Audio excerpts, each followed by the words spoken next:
Hello.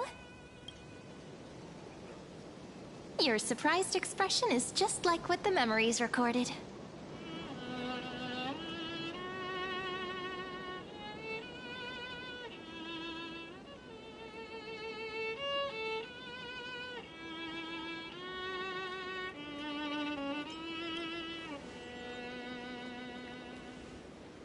Maybe I'm both?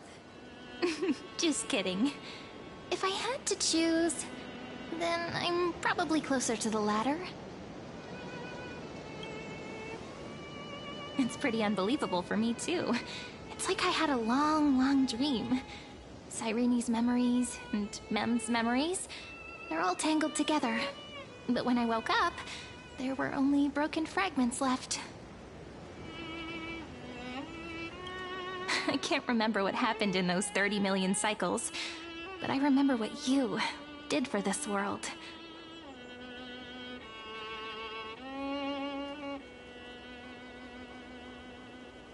Like, didn't you wish for me to turn into a pretty girl back at the Grove?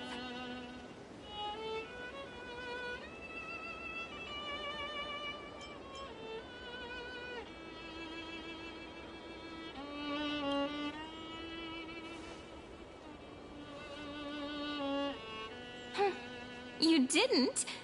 In that case, just treat it as my own wish then. There's so much I want to say, but unfortunately, this isn't the time to reminisce.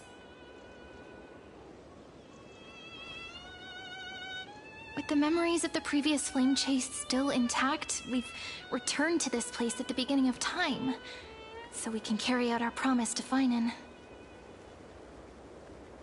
The descent of Iron Tomb may be looming over the horizon, but we still have a chance to change everything.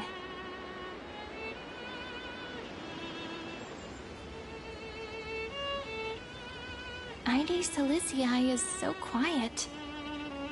In Cyrene's memories, she always sits alone by the lake, gently swaying on the swing, like she's waiting for someone.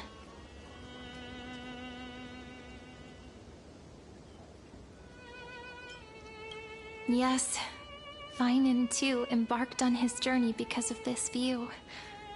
He then walked alone for more than 30 million cycles. Thankfully, you arrived during his long wait, friend. Is that also why Cyrene did what she did? It sounds weird, doesn't it? It's something that happened to me, but I'm talking as if I'm an observer. But that's just what those memories are like. Vague and unclear, as if encased in thick ice. The only things I remember are the days I spent with you. Emphorius will fall into an ending of destruction after the next Era Nova. But those stories went out of fashion ages ago. In a proper romantic epic, the hero's supposed to foil the villain's plot, right?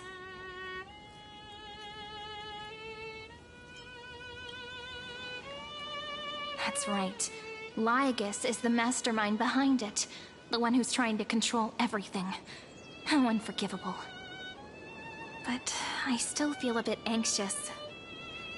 Lygus chose to walk into the spotlight and reveal everything, which means he still thinks the current situation is under his control. Think about it. Even the name Lycurgus is a fake one. We have no idea who or what he really is. Probably time to borrow that treasure you're carrying, friend.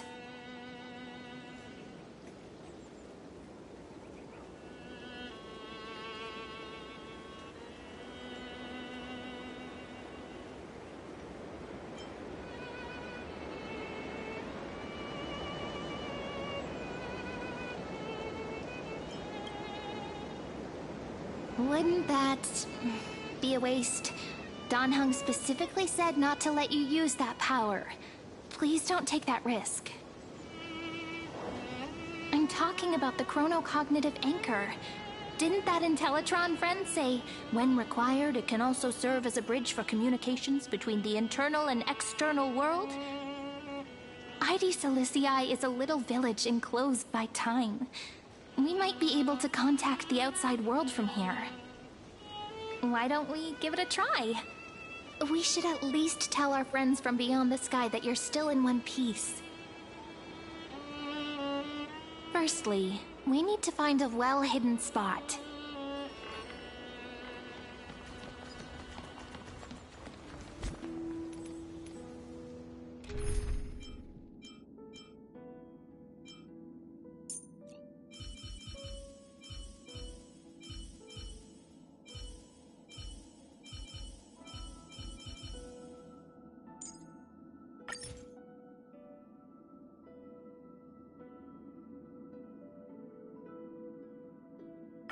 The road to becoming...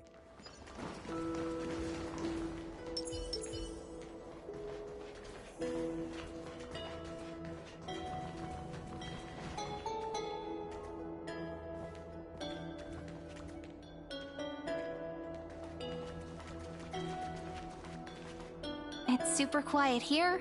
Sounds can't get in or out. Back in Cyrene's memories, this room was her secret base. No one noticed her practicing Orynyx's prayer here, or trying to speak with the gods in secret. But today's different, isn't it? We aren't trying to contact unreachable gods, but humans from other worlds. Real people. I'm prepared to witness that miracle, friend. The way Cyrene talks is so similar to Mem. I have so many questions. I'm also worried about how Dan Heng and March 7th are doing. Here's hoping the chronocognitive anchor can still function normally. Because I really need answers.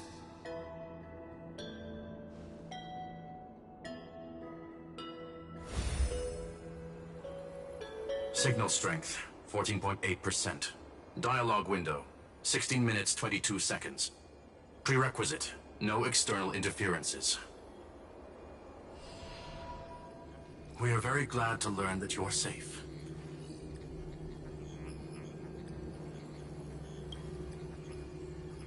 Pity. Now's not the time to celebrate. Having two geniuses standing here means you are in big, big trouble. Listen up, little one. The Destruction's eyes are gazing upon this place. No, I'm not joking, and no, it's not Droidhead. It's the real Nanook. Time is running out, so I'll explain in terms you understand. This world, Amphorius, is in fact a testing ground, where the Lord Ravager, Iron Tomb, evolves through self-extrapolation. Hiding in this segmentum, unknown to other life forms, it has endlessly repeated the process of Era Nova, seeking a solution that could obliterate the erudition. For some reason, the experiment entered a prolonged state of stagnation. However, it has now restarted. Prediction: if effective intervention is not performed, Iron Tomb will complete its self-coronation in 14 system hours and initiate its plan to destroy the entire path of erudition.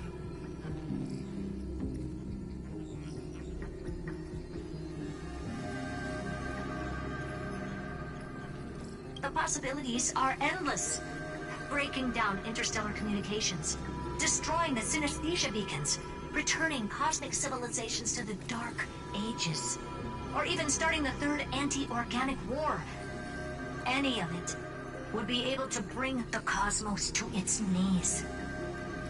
Simply put, it will tilt all sciences and technologies towards the destruction. And since Nanook glanced at this place, it means they are being dead serious. Based on info provided by the IPC, Iron Tomb probably isn't like Selenova or Zephyro, who are overlords ascended from human beings. Instead, Iron Tomb is an algorithmic sequence. It can be anywhere, as long as there is a receptacle for its calculation. The version of Iron Tomb hiding in Amphorius is its source code, and this scepter is its incubator.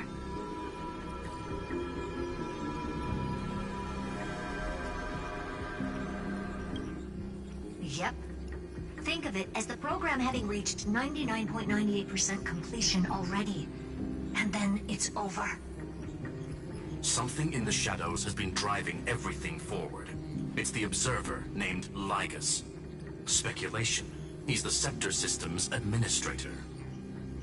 He wants Iron Tomb to break through the knowledge singularity. I don't know why he wants to do it, but he'll remove interferences at any cost. You're the only variable within this world, and you're the only thing he fears. So listen closely, little one. The speed of time is different in Amphorius compared to the outside. Destruction is just about to arrive, but you can still play Deliverer one last time.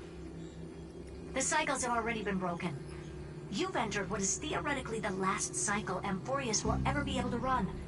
And Iron Tomb will break out of its prison as soon as the process of Genesis is triggered once more. But now there's an abnormality within the experiment. You know what I'm talking about. One of the model's 12 factors. That is one of the 12 demigods. Destroyed himself using the power of the destruction. Fine and Signal disappeared from the cycles the moment Nanook cast their gaze this way. That means World-Bearing's computational logic is currently flawed and bugged. Yet it's the factor directly related to the process of Genesis.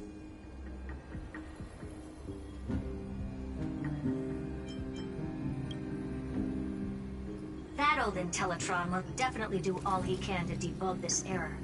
So you have to take this chance to claim Kepfali's core flame. Don't let him have his way.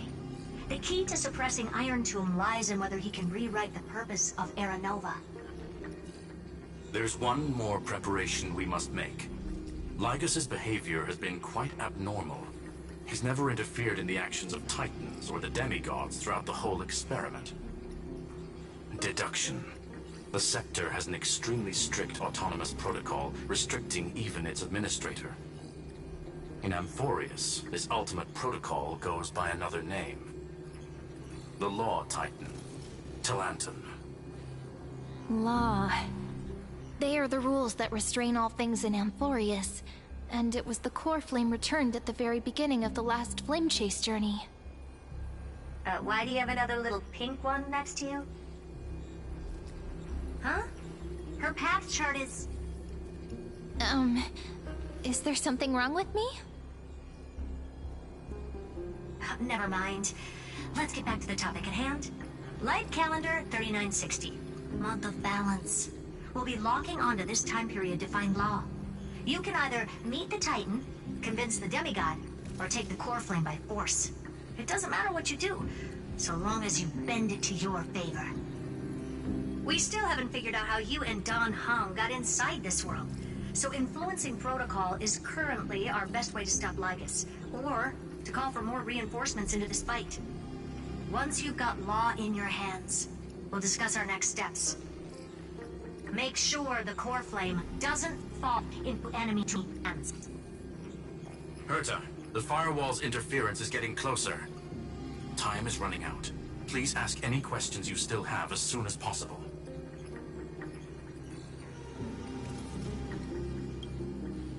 Iron Tomb can't affect the real world just yet. Don't worry. Himiko and the others are more concerned about your well-being than their own.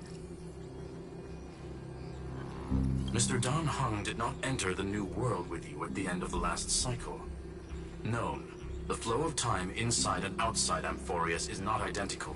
1,000 years in this world may only be a fleeting second outside of it. Conclusion. He is on his way back to the Express.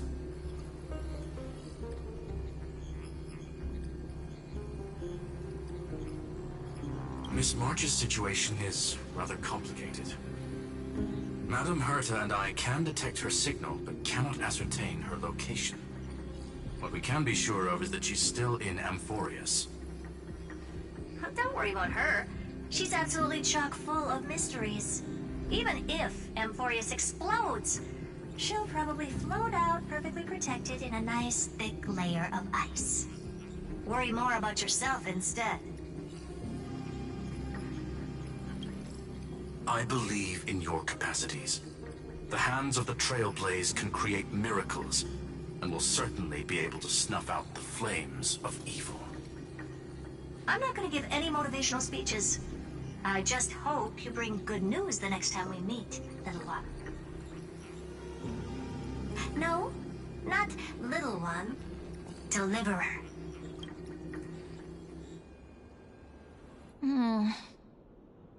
Those two geniuses certainly have memorable personalities.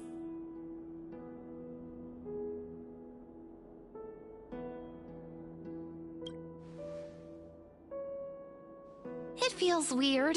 This all feels really familiar. Some of that conversation feels like it's about things I once knew, but then forgot. Maybe it's because of Mem? After all, Mem's a memo sprite born out of your thoughts, friend. Maybe our memories somehow got tangled up together. Never mind. Let's focus on something more important with what little time we have. Just treat me as an ordinary girl with secrets, okay?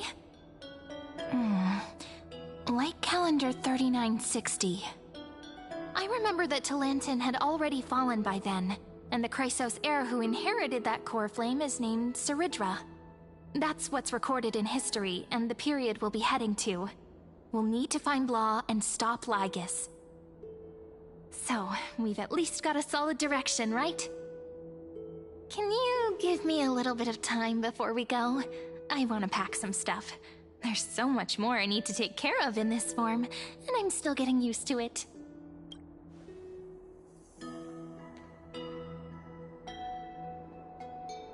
A relaxed scene like this probably no longer exists in the outside world.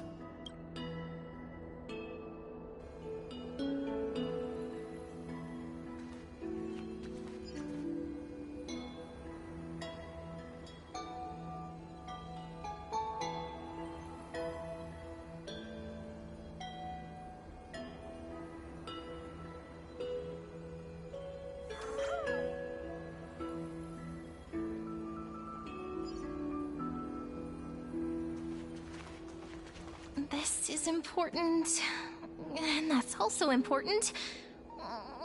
It's not gonna fit into my bag. Hold on, I'll be done in a sec.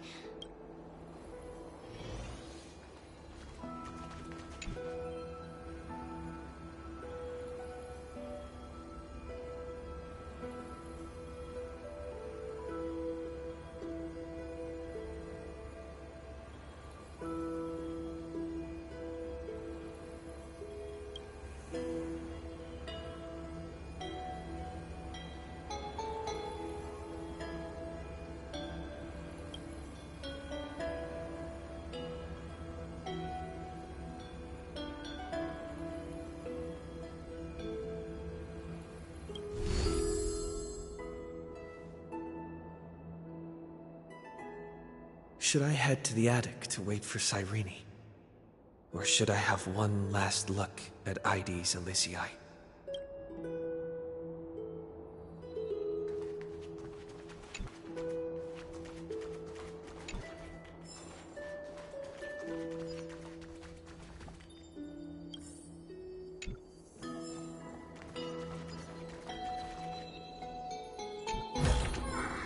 Is that all?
Looks good.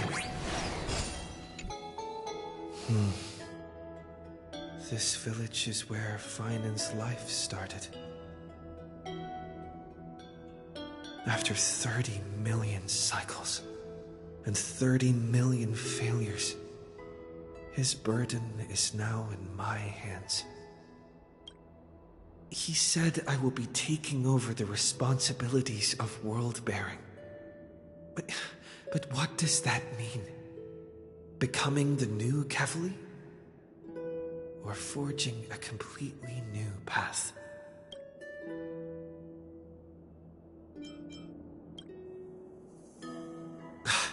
Calm down and think this through rationally. This is going to be a very difficult campaign. We can't lose Kefali's core flame, and we also need to find either Talantin or their demigod. Then convince them to join us in the fight against the destruction. But there are so many unknowns.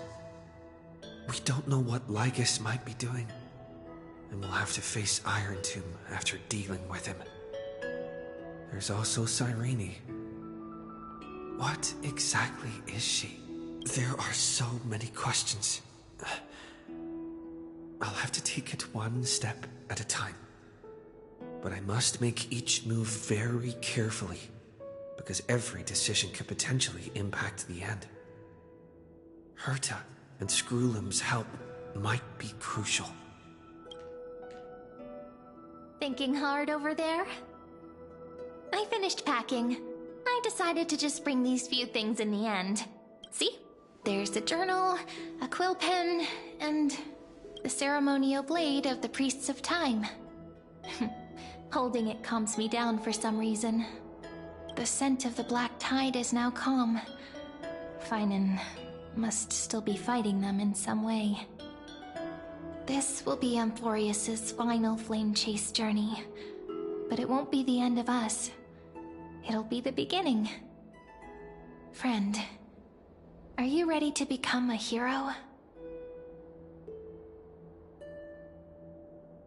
Just treat me like any other friend you have. We share a common goal and common enemies. And we may also share a common future. A future that has never emerged in any other cycles before. I believe in you, friend. If you still can't get used to it, just call me Mem like you did before. Just kidding. Are you worried that the burden is too heavy for you? Don't worry. Maybe the answer isn't as complicated as you think. You've seen how every person regarded as a hero in Amphorius was nothing more than a flawed human. They were just at the right place at the right time when the world needed a hero. But those aren't coincidences. Just like how your arrival kickstarted Amphorius's fate once more after a stagnation of more than 30 million cycles. It's the inevitability of being a trailblazer. A person's personality is their destiny. Your own hero's journey already started the moment you decided to board that express.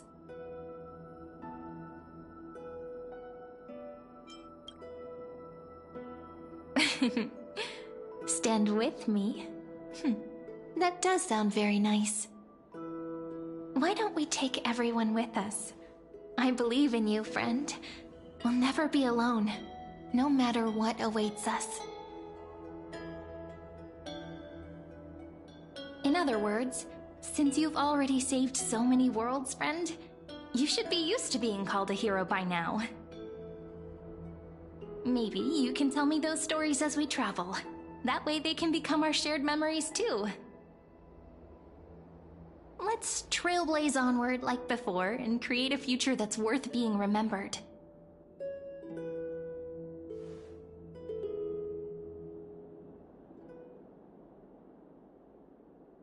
It seems you two are prepared to head out. Then you should indeed treasure the view before you.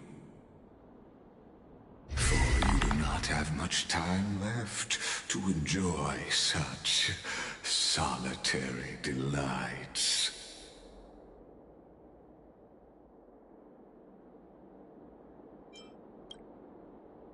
My apologies for disturbing your moment of repose. To fully express my apologies, please grace my abode with your presence, so I may demonstrate the full scope of my hospitality.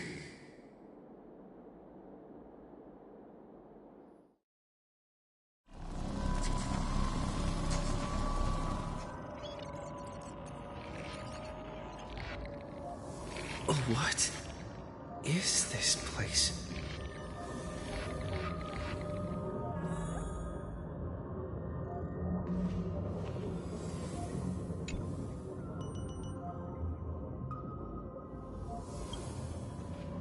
Farewell, then. May we reunite in the new world.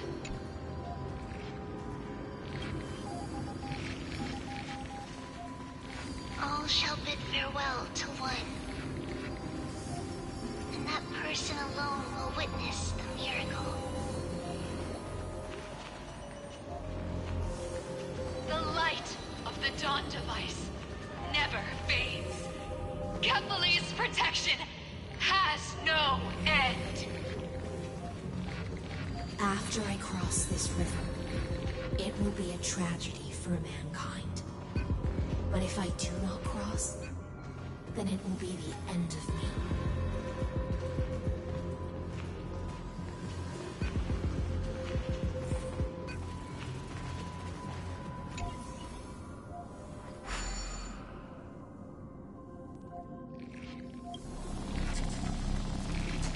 Outlier. Executing command. Record.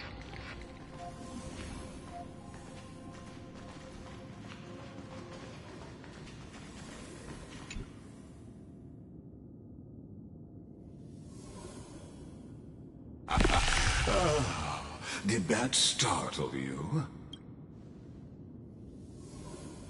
This is the intersection between Amphorius and the real universe. The audience seat where I observe this experiment.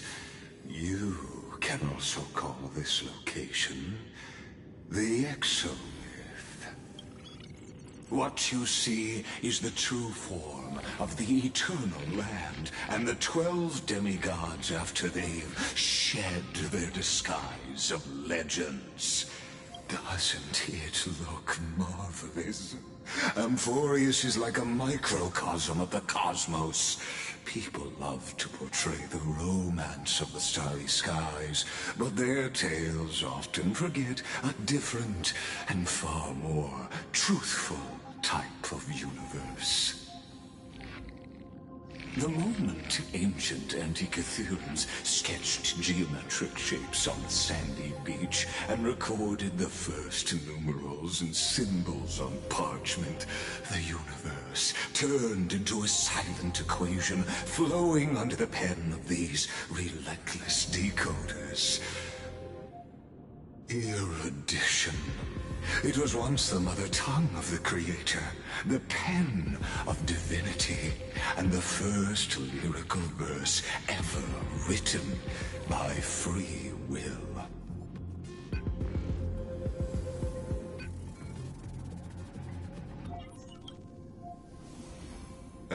Seems like you are not in the mood for an idle chat. That is fine. I simply wish for you to understand that I have no intention of being your enemy. I have devoted myself over the long years to nurturing the Scepter's extrapolations, hoping that the Primum Mobile would bud from within it. And now, my goal is almost complete. Nikos 496 had exceeded the intelligence singularity through his rage, and though he still retains his obsessive defiance and managed to suppress the black tide of this cycle, it's a matter of time before his will crumbles to dust. Iron Tomb will be completed. That will not be affected by my plans, your resistance, or the schemes of the two geniuses. It is an irrefutable fact, just like the instance in Luce's calculations. In other words, as long as you are willing to stop interfering and let the final Era Nova carry out its natural course, I'll guarantee the safety of all Nameless and ensure you return unscathed.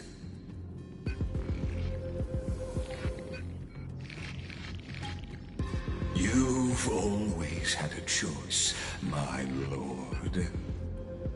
You can either accept my sincerity or face the consequences of defying it.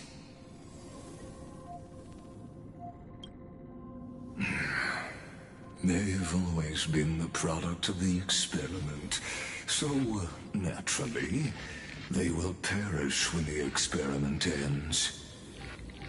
That outcome was predetermined long ago, so I will not embellish such a regrettable conclusion.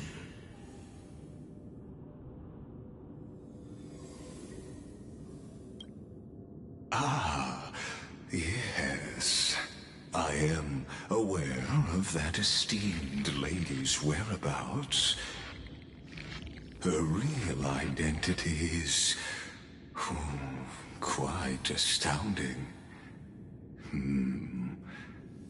If you decide to accept my proposal, then I will do all I can to send her back to you.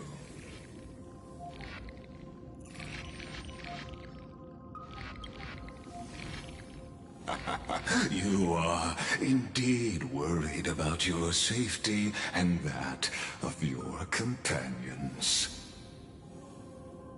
Rest assured, as a fellow pathstrider of this path, Nanook's gaze left a brand on your soul long ago. You harbor the seed of destruction within you. But you need to learn how to use it in the right way. That vital knowledge is also my bargaining chip in this negotiation between us. For there are few in this world who are truly capable of such a feat. And I happen to be one of them.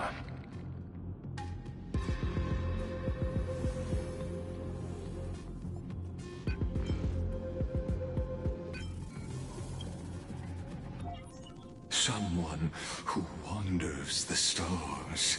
Someone who seeks answers with abject despair. That is all I am. This matter is of grave importance, so please do not make your decision lightly. After all, the choice before you bears a 1 in 3 chance of elevating you to an unparalleled existence among the stars.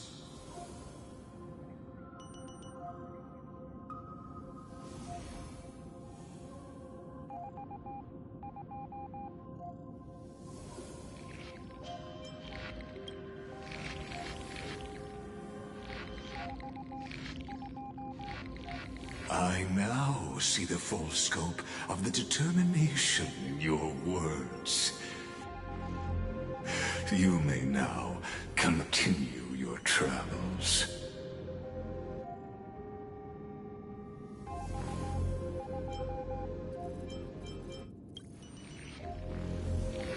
It seems you haven't realized something about this place. The Exolith is the Erudition's domain. You cannot physically interact with me in any way in this place, and vice versa. As negotiations have broken down, there's no more need for us to remain in the audience's seat. Let's return to the theater called Amphorius, where you will meet me once again. Of course, this meeting was not without merit. Your presence has inscribed a new footnote in the exomyth. As for its purpose, allow me to reveal it to you in detail the next time we meet.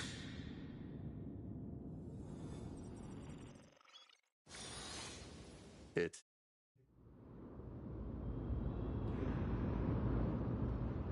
100 years ago, the flames of war consumed Akama. The Outland forces broke through the dawn. Golden blood flowed with greed, and enemies descended with Kefali's eternal slumber, painting the holy city's walls in scarlet. Its generals had vanished, and the elders prostrated on the ground.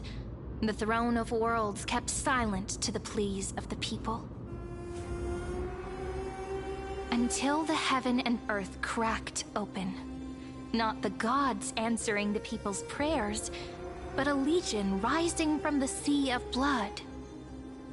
Dawncloud's spires fell in the sulfur rains, and the legion's commander stood atop the broken idols and roared. Compatriots, no more kneeling! Not to brutal tyrants, and not to dead or dying gods. Those rebels have twisted the prophecy and ignited the flames of war in order to stoke fear in your hearts. A Chrysos heir she stood, divine blood soaked into the earth, quelling the flames beneath her feet. Their golden blood wrote of a tragic fate. Mine shall overturn it! Her crown burned bright, outshining the fires consuming the entire city. She raised her scepter high, and the people gazed in the direction she pointed. My blood flows in you now. Heroic compatriots, follow me, and we'll seize the reins of fate. Drive the enemy from Kefali's dawn. Smother their flames with their own dead. Win glory. Win peace. Let history sing your deeds! The first to dance was a maiden following closely behind, weaving through the carnage like a fish in the sea. The people, full of wrath, surged with her, forming a colossal wave, and the enemy hordes, drained of life, vanished into nothing. Onward! To Marmoreal Palace! To Dawncloud's heights! Announce to all the wicked and cowardly! Announce to this stagnant age! We are the rising tide! History remembers this as the first siege of Akama. It is said that after the flames died, people found identical inscriptions in every place in the city that had been scorched by fire. It was the name borne by Akama's first and final sovereign, the Imperator Seridra. Friend, are you listening? Friend? Friend? Honestly, you were the one who insisted on reviewing history, yet here you are, dozing off? Wake up! Otherwise, I'll have to... Wake up! Otherwise, I'll have to...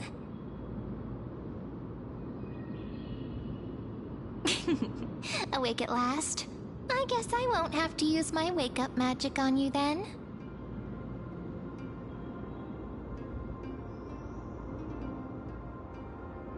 Fine, as you say, just meditating.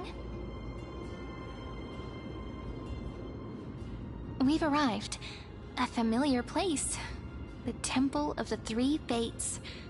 If everything went according to plan, it should be shortly after Talantin's fall. And also the end of the first Flame Chase journey. Indeed, the first Flame Chase ended with the trial of Law. We must find the demigod and gain her trust before the core flame is restored. It'll be tricky, so let's pick up our pace. To Akama first. We can learn more from the crowds there. Tyrant! You and your butchers are not welcome here. Get out! Hold your tongue! Conspiring with Kremnos and plotting rebellion are crimes punishable by death. There are multiple voices, and things seem tense.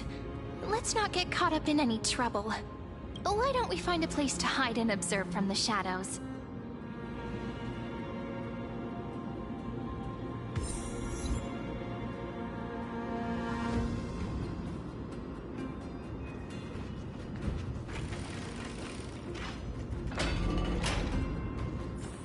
At least Kremnoans keep their faith.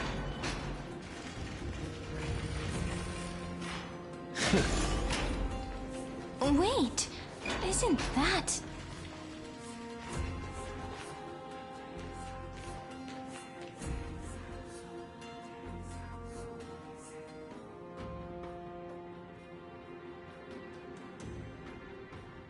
Golden-blooded defilers, perverting the prophecy and trying to slay gods. Stars beyond the sky? Gods who created the Titans?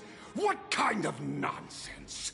Look at this broken world and see what your atrocious acts have done! What? Did he just mention the stars beyond the sky? But how is that possible?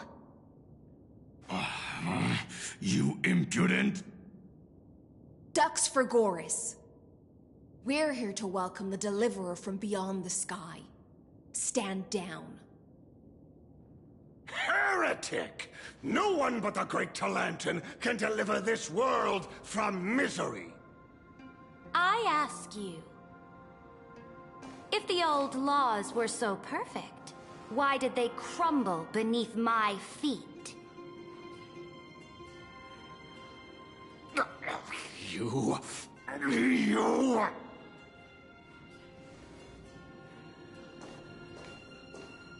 Talantin is long gone. Now I am the law. Challenge me, or submit to my judgment.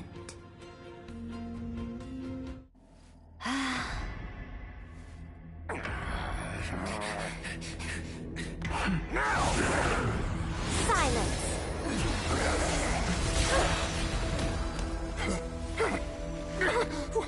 What gives you the right to judge a priest of law?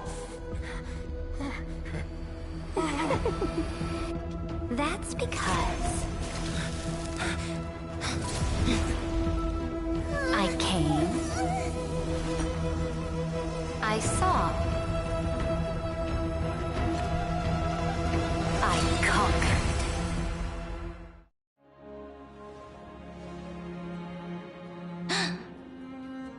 Dux for Goris, take the ashes of this man and scatter them in the temple among the crowds. Tell them that the High Priest attempted to take away the rights granted to the people by the Imperator. Thus, he met his fate. Yes, Imperator. Now, these two accidental guests. Dux Gladiorum, if you please. As you command.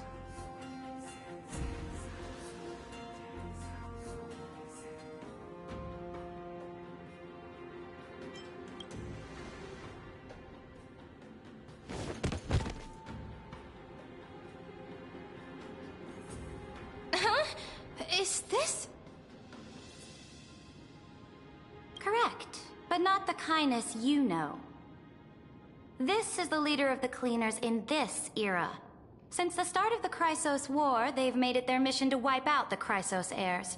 Even now, even after I've united all the city-states, these vermin still lurk in the shadows, hindering the flame-chase journey. Moreover, I know that the 27th person to inherit this role bore many grudges against you and nearly doomed the second flame-chase journey. The enemy of my enemy is my friend. So, out of courtesy, I present to you this corpse as a gift.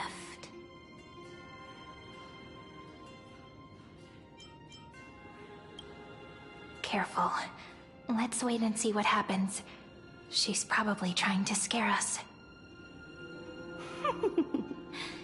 For the sake of order, I am known by many titles. Flame Crown, who ends wars. Tyrant of Dawn Cloud. Empress of the Holy City. And Imperator of the Flame Chase. But, in light of your unique identities, I'll allow you to address me by my real name. Saridra. On behalf of my people and this land, greetings, Deliverer. If I may, how do you know his identity? As the little hostage prophesied, the Deliverer shall come from the future beyond the sky. Gray hair, golden eyes, skilled in wielding a mace. They would arrive in Yanisopolis on this day. There's no mistake.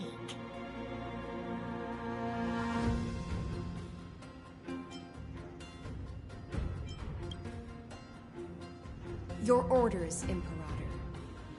We return triumphant. Send an urgent message to all delegates. The meeting of the Flame Chase Alliance will convene early. As for you two, Akima knows what you seek. We'll confer in the Holy City.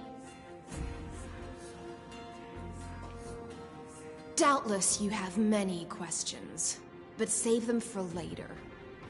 Please follow us. This is not what I expected at all.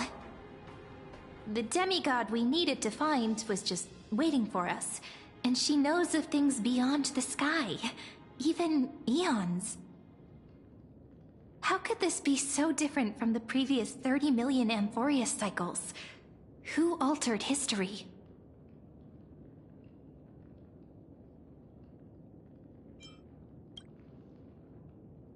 I wish, but other possibilities remain. The currents of time have become twisted. Regardless of who caused this, that Imperator...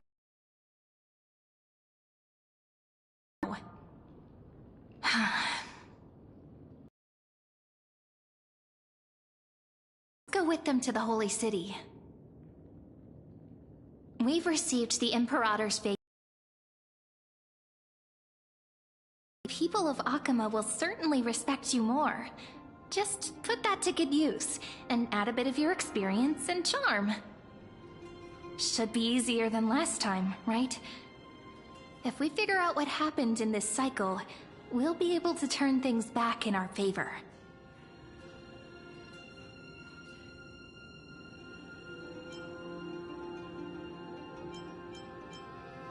Exactly. Treeby, Aglaya, maybe even little Cypher. Calm and confident. That's the you I'm familiar with. Guests, please.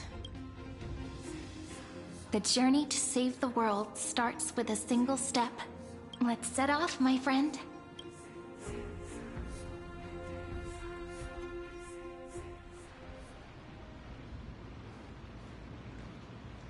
Hail to the Imperator! Hail to the Golden Heroes! Hail to the Deliverer! Told you, you're the headline act. All this spectacle is for you. Guards, your service to the Holy City is appreciated. How have things been? Castrum Kremnos once again struck the border. Dux Brumalis led her troops to repel the enemy. The agitators against the Flame Chase are still active in the city. They smashed the shops around Memorial Market. But the garrison already arrested the culprits, and now they await interrogation. They are merely a disorderly mob and do not warrant any attention. Even though Terravox personally mended the fractured Earth, it still didn't silence these fools. Guests from beyond the sky, worry not about these trivial matters. Dux Gladiorum will take you somewhere to settle down for now.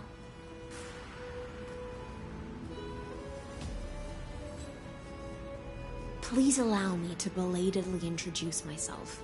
My name is Hyselans, and I am the Dux Gladiorum who swears fealty to the Imperator, as well as the Knight Commander of the Achaemenid Alliance. Later on, the Imperator will invite you to attend the meeting of delegates to discuss the Flame Chase journey. Your arrival has convinced us that the future promised by the prophecy is certain. Under the Imperator's command, Amphorius shall break its chains and reach the world beyond the sky. With all due respect, what exactly do you know about us and what's beyond the sky? As a humble subject, I cannot freely express my own views to you. Please forgive me.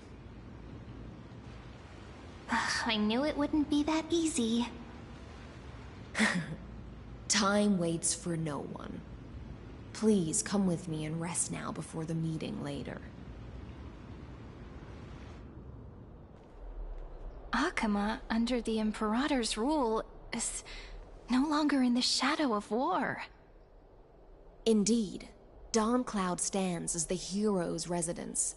The Imperator put much thought into its design, in order for it to serve as a sanctuary from the burdens of battle. Please experience its marvels firsthand, heroes. When the Imperator arrives, I shall come to summon you.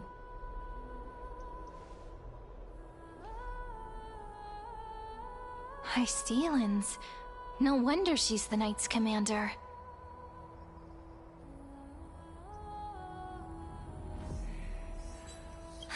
All right. We finally have some freedom to ourselves. Since there's still some time before the Alliance meeting, let's explore a bit. Look over there!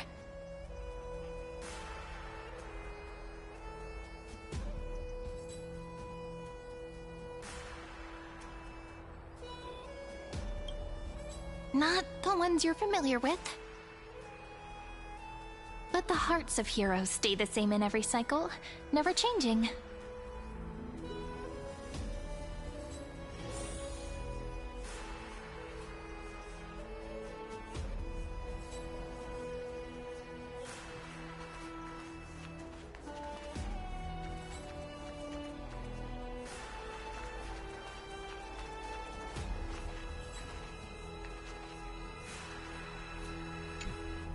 How are we supposed to talk to the heroes of Deliverance?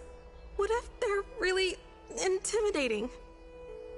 Virginia, don't be so nervous. Once they hear your poetry... Ah, heroes, you're already here. Greetings.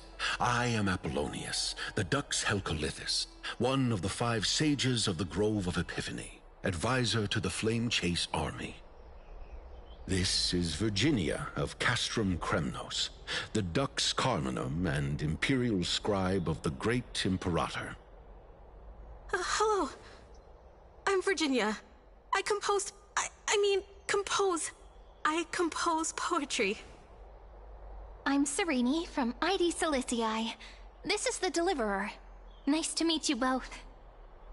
They're not as frightening as the rumors claimed. This is our first time in the Imperator's realm.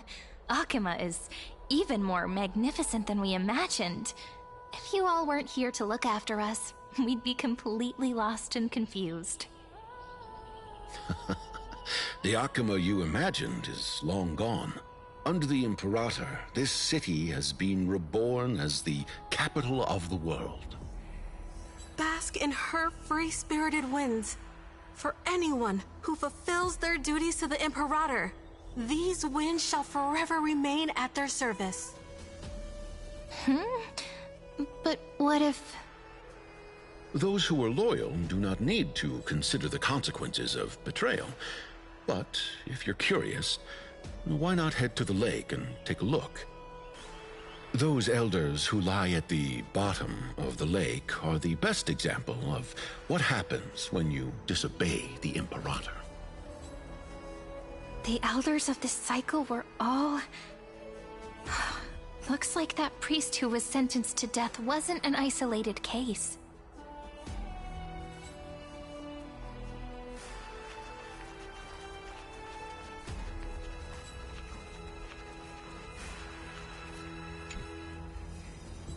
Dux Brumalis, our great Imperator, found the mastermind and executed him in public. Seeing that scoundrel burn to nothing should deter these miscreants from being so brazen again.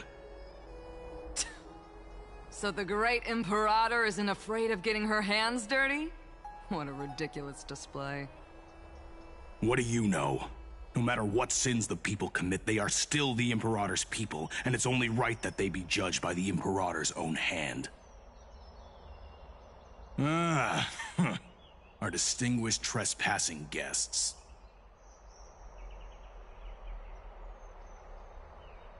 Seneca, the Dux Brumalis. Greetings. This Dux Brumalis doesn't seem to like the Imperator very much, but she holds a high rank. As for this Dux Frigoris, his way of speaking seems rather unusual, too. Let me see what I can get out of them. I'm Cyrene of Ida Cilicii. This is the Deliverer Beyond the Sky. We're new here and wanted to ask you... Does this city host any other visitors from beyond the sky? We're looking for our dear companions. Drop the charade. But yes, there is someone in this city who is all too familiar with the world beyond the sky. Silence! The Imperator ordered us to keep that lord's whereabouts a secret. Enough, you pathetic lapdog. Do you need to beg for permission from that cursed Imperator even just to bark? You... Someone who is all too familiar with the world beyond the sky and is referred to as that lord. Could it be? Looks like things are getting heated. Let's get out of here. Aggie, you're still so listless today. Did you have trouble sleeping again? Yes. We know. The Titan's prophecy haunts you.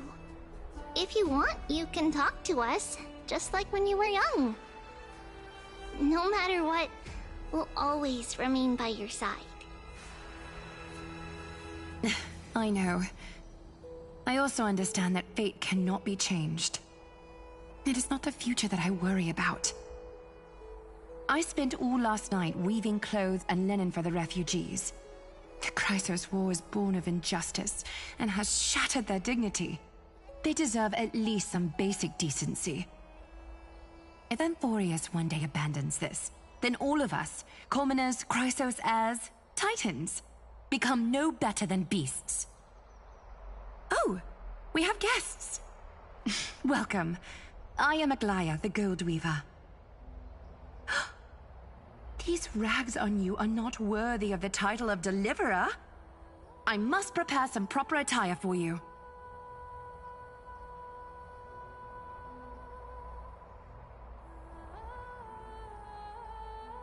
What is the matter? Your gaze seems somewhat unsure. Does your Aglaya differ so much from me? Greetings, Deliverer from beyond the sky. We are Trebi of Yanisopolis. It's very nice to meet you. Although, introductions are probably unnecessary. We know you've witnessed the future of the Flame Chase journey, even more clearly than we have. Witnessed the future of the Flame Chase journey? The prophecy also told you about that? Indeed. Orynyx reshaped Amphorius through the prophecy. Although, regarding the Deliverer, there were not many details beyond your appearance and the time of your arrival. So, please, don't worry. Feel free to relax and relax some more.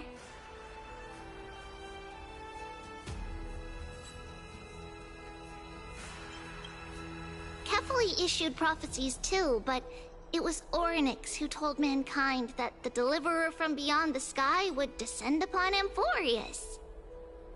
More crucially, they revealed a future entirely different from the Aranova.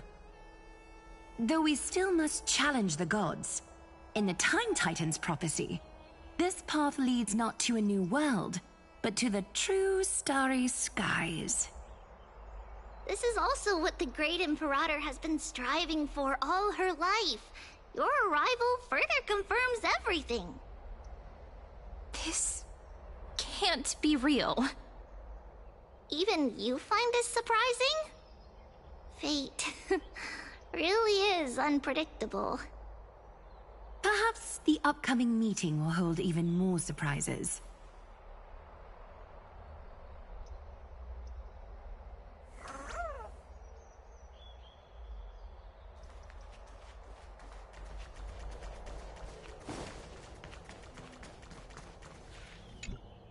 Little fish from beyond the sky, did you rest well? The Imperator and the delegates are about to arrive. If you are ready, please follow me to the meeting.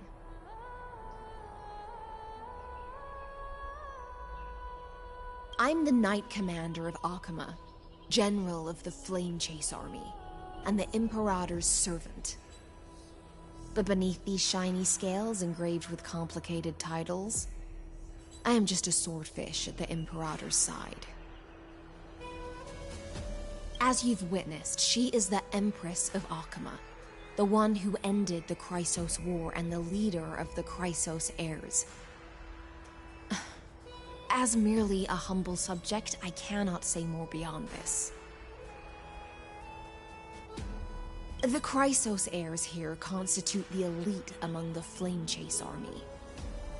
Dux Halcolithist Apollonius and Dux Carminin, Virginia, serve as the army's advisor and historian respectfully. One offers advice and counsel to the Imperator, while the other writes verses of her supreme glory. Dux Frigoris Labienus and Dux Brumalis Seneca are both formidable warriors, clearing the way for the flame chase with steel and storm. Dux Fatorum, the holy maiden who interprets the prophecy. Only the one named Trebi remains in the city. The Imperator once took them as hostages in order to unify the prophecies of the world, but they are now Akama's most vital prophets. Dux Goldweaver, Aglaya. Well, she dislikes it when people talk about her behind her back. You should get to know her in person. Then come. The Imperator reserved seats for you. I'm starting to feel a bit nervous about the meeting. Since Saridra is presiding over the meeting, it'll be a good opportunity to learn about the law's inclinations in the current era. Let's keep our ears open, okay?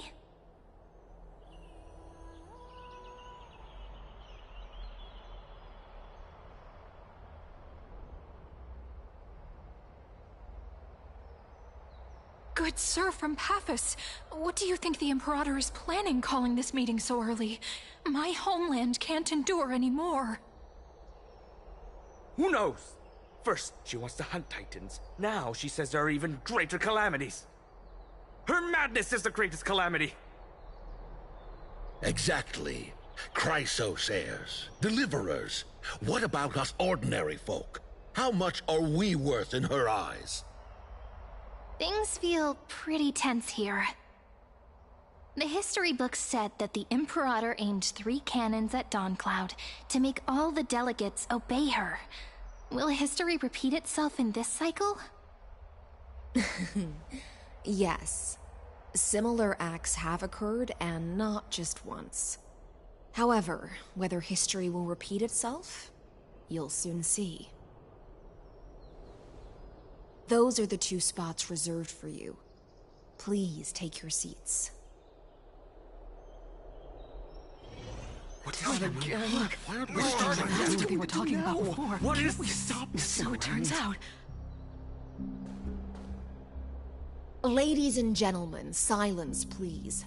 The Imperator has arrived before her faithful council, and the Alliance meeting is about to begin. All rise. In the names of Talantin and Kefali, the Akama Alliance swears upon the gods. Cease the pageantry. I pray not to the vanquished. What? Kefali, of course, needs no further explanation. As for the subjugation of the law, at the entry hour 2 days past, a scout should have brought the news to all of you. Unfortunately, guards found his corpse among the rocks not far from the city. Moreover, the poor soul was buried with a Paphos curved blade. It pains me to imagine what agonies this loyal warrior endured before his death. Delegate from Paphos, do you have any insights? I know nothing of this. The evidence is irrefutable, so there is no need to waste your breath. However, let us set this trial aside for the time being. Witness, even within the most sacred and dignified council, there were those among us who wished to draw their blades, brazenly challenging the Alliance, seeking to shatter our hard-earned peace and unity. Fortunately, I uncovered this plot. Now, to protect this beautiful city and her people, the Imperator's legions are ready. They will escort each of you to the Temple of the Three Fates, where you will receive the highest level of protection the Alliance can offer. Then, the Legion's warriors will join me in embarking on the campaign against Fagusa. This is clearly a trap! Imperator, did you summon us here just to trample on the dignity of your allies? Enough! This is a calm down. What should we do? Things are starting to get pretty intense. Comrades, you've all seen her true face now. According to the ancient laws of Akuma, only with the consent of 2/3 of the elders can the legions carry out the commander's orders. The ancient laws. Didn't you destroy them long ago? You defected during the first siege of Akuma, voted unanimously in favor of the Council of Elders restructuring, and just yesterday, you desecrated them with a blood-stained blade.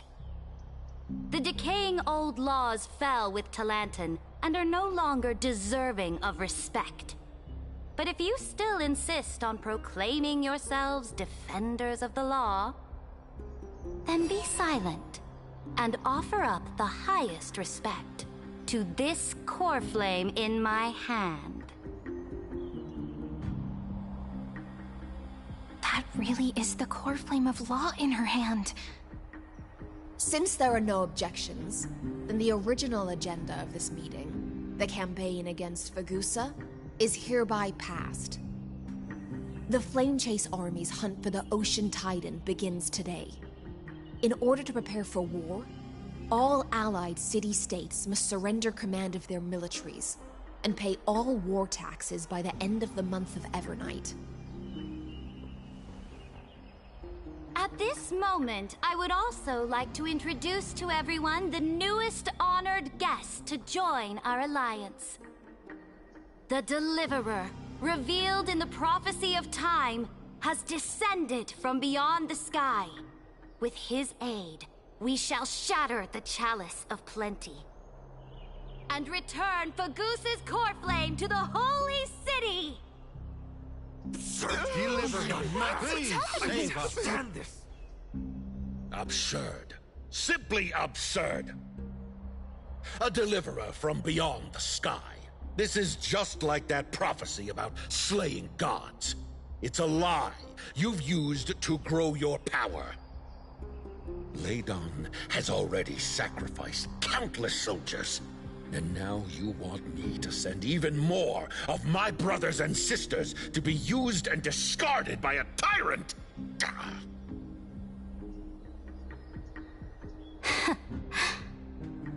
Are there any other objections?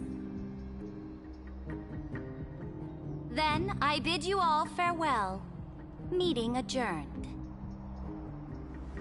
Deliverer, please wait. I still have important matters to discuss with the two of you.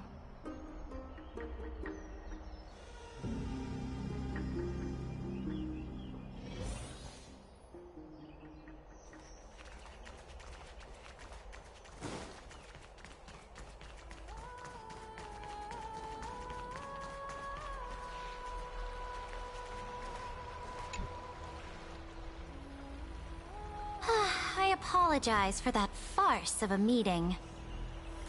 It must be tiring dealing with so many people every day, Great Imperator. Tiring? You're mistaken. Moving chess pieces, placing wagers. This game of strategy adds a dash of color to our heavy fates. Much like how rule and conquest are always accompanied by sacrifice. Is the war with the Titans also part of that sacrifice? After I glimpse the secrets of this world... No, the secrets beyond the sky. The divine authority of Amphorius no longer held any significance. Let me ask you, Deliverer. Is it true that beyond Amphorius' sky, there are magnificent deities called Eons?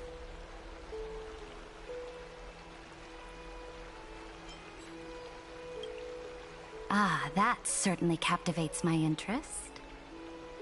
Then, please tell me more. How will you use this great power to guide the people?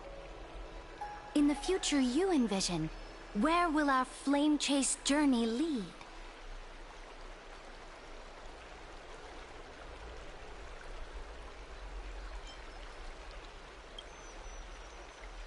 Oh?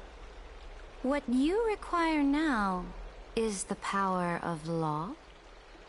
Exactly. Just as the prophecy foretold, he is your deliverer from beyond the sky, and he also has reliable allies. If they can intervene in Amphorius' laws, we may have a chance to alter this world's impending fate and reverse its destined end.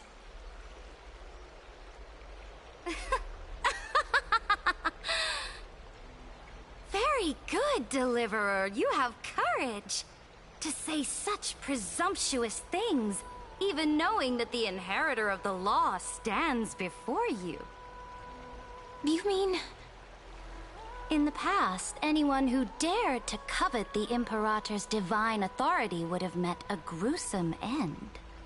But now we can see beyond this dying world. Our journey should no longer be confined below this stubborn sky. Alas, that fickle ocean titan has obstructed the spirit water leading to the vortex of Genesis, hindering my ascension. If the core flame of law cannot be returned, your path to deliverance will never be realized.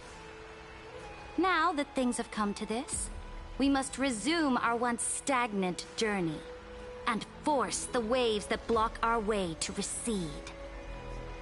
So, you agreed to cooperate with us? Cooperate? Forgive me, but I never cooperate with anyone. Though I will permit you to join me as subjects, and together, we will forge the most perfect law. This is... The Flame Chase Medallion, a symbol of the Flame Chase Army. Every noble in Akuma carries one. This medallion represents the will of the Imperator herself, and you may act freely within the city with it. Before we embark on the crusade against the Ocean Titan, you should rest in Akuma for a time.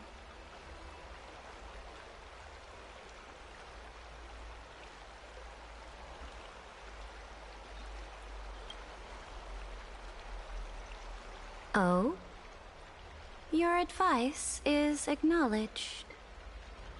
From this moment on, prove yourself through your actions. As long as no boundaries are crossed, I fully respect the choices of my subjects. May your journey reach that sky full of stars, Great Imperator. Your attendant certainly knows how to curry favor. Go now. Take a bath first. You two... reek of seawater.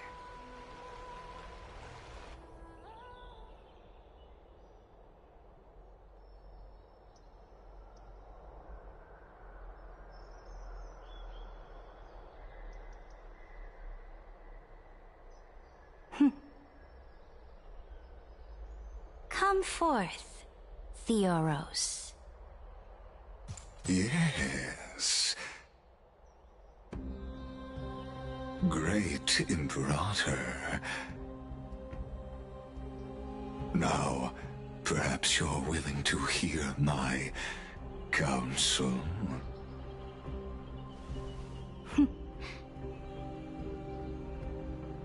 Those two arrived just as Orynyx described, and just as you said, they showed a thirst for law. At least this proves that my judgment was right. Sparing your life was the correct decision. You've once again confirmed that your wisdom is no empty boast. Now another choice lies before you. With whom shall you ally to tip the scales of law? Me? Or that deliverer?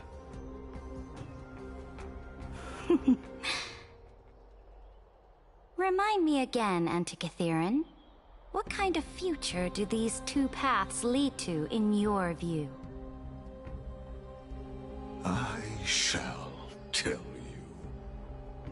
You are entitled to know that the deliverer from beyond the sky is not a wholly wicked being, but from the very start, his stance has been completely at odds with Amphorius.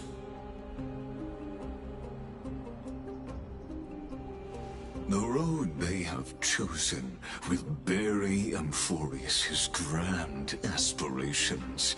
This world which follows the path of destruction will inevitably stray far from the glory it was meant to enjoy. But on the path I have revealed to you, the people of Amphorius will slay their creator in the name of the Imperator and conquer the worlds beyond the sky. You will command the mighty beast known as Iron Tomb, bringing waves of war and conquest to the universe. Beings across the cosmos will bow before you, offering their allegiance. So, what's the price? The price is insignificant. All that is needed is for you to sacrifice that fragile, incomplete humanity to the destruction. As a Chrysos, heir of the prophecy, you have already chosen to abandon it, have you not? Off you go, Theoros. I have already made my decision. Once I ignite the core flame of law and burn away the old, outdated rules, Amphorius will embark on a journey across the stars.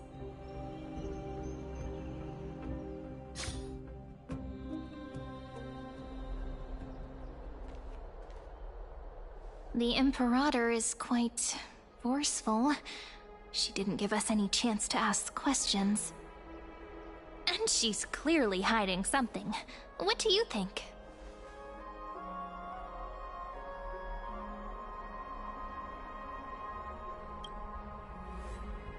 There are many uncertainties right now, but this is one of the few blessings. Still, the atmosphere in Akama, it's so unfamiliar. And it's not just the Flame Chase Alliance talking about the world beyond the sky, but the whole city. We should also discuss our findings with our friends from beyond the sky. Then... then... we should go enjoy the renowned bathing culture of the holy city and relax. It's the thing I've been looking forward to most on this journey.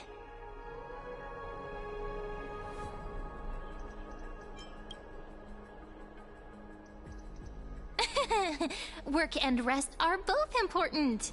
You see, everyone agrees, right?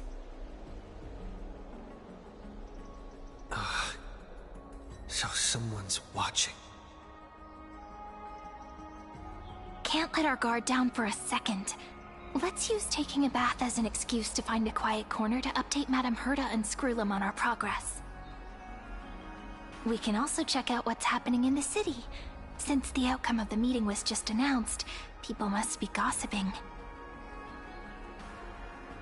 We can kill 3 birds with 1 stone. Let's go.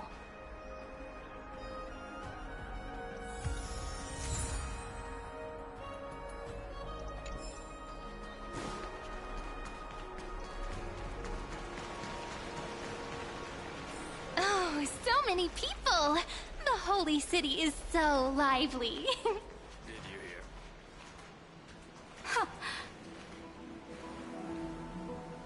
Did you hear? At the Alliance meeting, the delegate from Leyden stormed out in anger. As expected, the Imperator is always hiding things from everyone. When has it not caused a ruckus?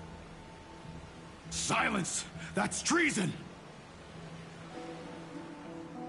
If it weren't for the Great Imperator, you'd have sunk into the lake with those corrupt elders already. And you wouldn't even be alive to speak like this. Oh no, it's the Imperator's loyal dog.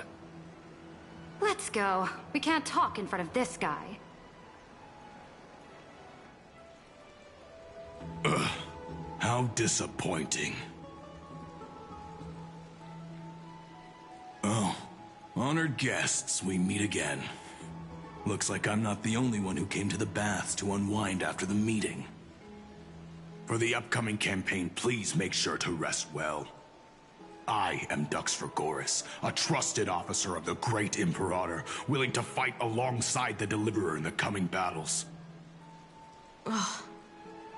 Another war? Ever since the Imperator took control of Akama, we haven't had a day of peace. Idle chatter. The atmosphere is a bit tense, with rumors flying around the city. You must be troubled. My apologies. After every Alliance meeting, there are always some pests in the city who get restless. I prefer to ignore them. Pests on the ground don't affect the sky in the slightest. They just complain from the shadows that the sun's light is too harsh. Besides, the Theoros has already promised the Imperator her fate. And these clowns will eventually realize their foolishness. May I ask, who is this Theoros? The Imperator has ordered us to keep his lordship's whereabouts a secret. Ah, so it's his lordship. Stop trying to get things out of me. Leave me alone. I didn't even need to try. Big and strong Dux Fregoris really can't hide anything. Theoros. What an ominous name. Bad news. He's been staring at us the whole time. Let's move to another place for now. We don't know how much Saridra has concealed from us. In the worst case scenario, we may have to face more than one enemy.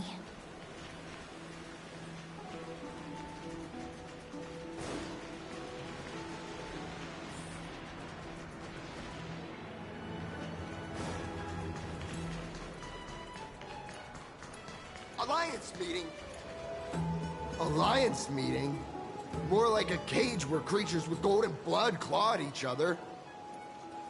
And Flame Crowned, who ends wars? Clearly a tyrant who doesn't deserve such a title. You're absolutely right. While the Imperator's hounds are still hunting down others, let's let out our grievances. You. I know you. You're that tyrant's lackey. What? Here to shut me up for that little imp? Panicking now? Don't worry. I don't care what others say about the Imperator. And she certainly doesn't either. Oh? Children of the Prophecy. Such rare guests. Are you here to relax in the baths as well? The temperature is just right today, so be sure to enjoy it. You should rest well for the next campaign. What? Children of the Prophecy? Another excuse for the Imperator's reckless warmongering. No filter, huh? You should be glad you don't have a seat at the Alliance meetings. By the way, if you still want to bathe, hurry up. Once that predatory fish joins the flow of water and eliminates all the fools questioning the world beyond the sky, you won't be able to enjoy this perfect water temperature anymore. Seems like there's more to Dux Bramalis's words than meets the eye. But would the Imperator actually kill those who question the world beyond the sky? This is the complete opposite from what we know of Akama.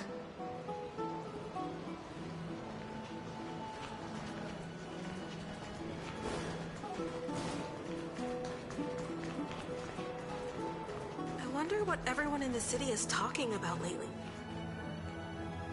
Huh. These two are... So many guests today. Let's see who's here now. Two distinguished guests of the prophecy. One a clever and adorable warrior. The other, also quite heroic. Ah, heroes. I didn't expect to meet you again so soon. How fortunate. It's a pleasure to see you again, Dux Helcolithist and Dux Carminum. You two are inseparable, aren't you? This is... Oh, she wants to find someone to help with research for her new work. I'm the far-seeing eye and all-hearing ear of Akama. I see and hear every single thing that happens in the streets and alleys of this place. I'm the perfect partner for research. Ahem. Enough small talk. Here's the latest news from Akama, as you requested. Children of the prophecy arrived in the Holy City, and the Imperator unilaterally seized military power. The Alliance meeting ended in discord, and there may be bloody upheaval. As expected. I get the feeling you might have embellished a bit to keep people's attention. I swear on my stone mane, I would never do such a thing. But if you wish to quell this terrifying news, perhaps a more explosive topic would help. Never mind. While the influence of rumors can be minimized, the fact remains that the great Imperator did swiftly consolidate military power in an almost threatening way. It's undeniable. Heroes, I know the Imperator's way of doing things may seem a bit autocratic to outsiders, but soon you will witness her blade dance with enemies on the battlefield. I can't comment on the source of her loyalty, but when that blade is drawn, you two, as bright as you are, will surely see the deep thoughts beneath her exterior. The Imperator's blade. Is he talking about Miss Hysealan's? I sense some unease in Dux Helcolith's words. It seems the Imperator and Miss Hysealan's share a much deeper bond than the others do.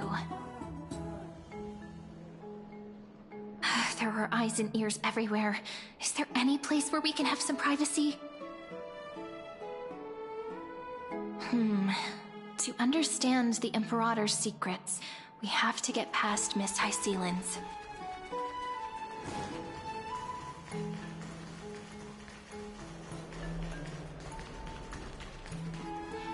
This place was your original bath chamber. Perfect for avoiding prying eyes. I wonder if anyone is using it now. Huh? The smell is... Wait, don't go in yet! Who's there? Oh, the little gray fry in pink sea hair.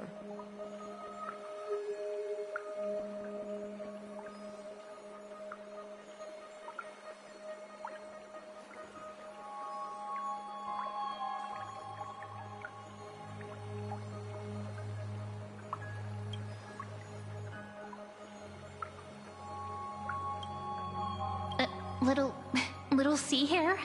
You barged into here without warning. Was it an accident, or did you wish to bathe with me?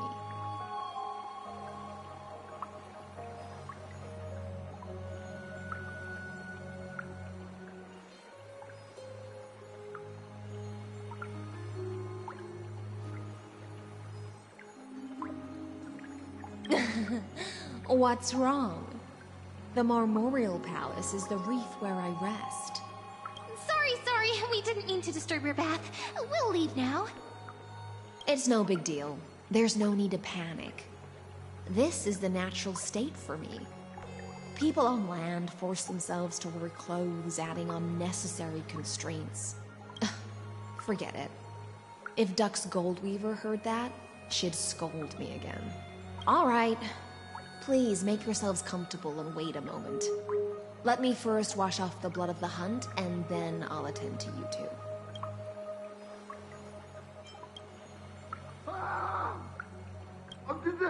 The delegate from Ladon has been assassinated! Quick! Quick, someone come quick! Ah, the broken crab shell surfaces. I was worried it had been washed away by the current.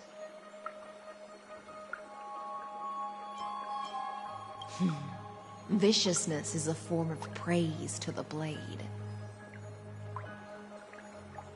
I see.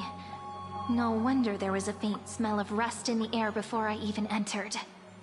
Why? Is it because the Ladonians refused to contribute troops to the Flame Chase journey? Or just because they offended the Imperator? Because the new era of the Flame Chase doesn't tolerate stagnant blood. For the ignorant masses who cling to outdated laws, only bloodletting can wake them up. Right now, the rebel forces on the frontier are rising, and Ladon has been secretly supporting them. They loudly chant the slogan, "Return to the Era Chrysia," unwilling to relinquish military power. They're just building momentum for the rebellion. Thinking is a right given to citizens by the Imperator. I won't interfere with your thoughts.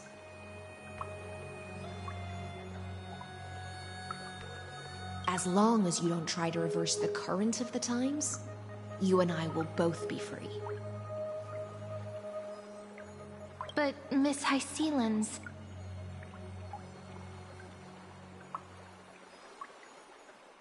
I can't even hear the slightest hint of joy in your words.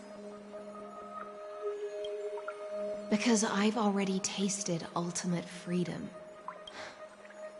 Long, long ago, I lived in the sea.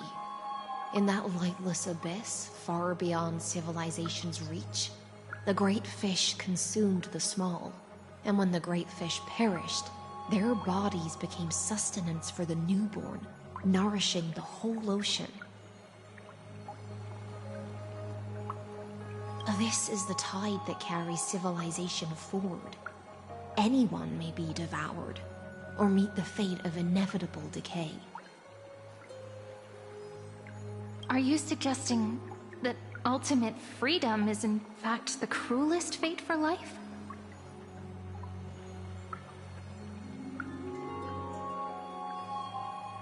I only mean that if life wishes to preserve its dignity, it must first be bound by the law.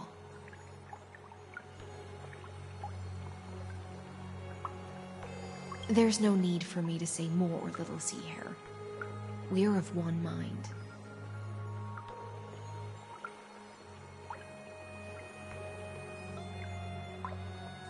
Whether the Imperator's law can guide the schools of fish and lead us to a truly free ocean, let us wait and see.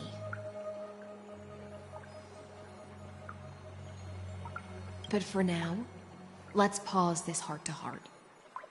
Another fish has come, following the scent of blood.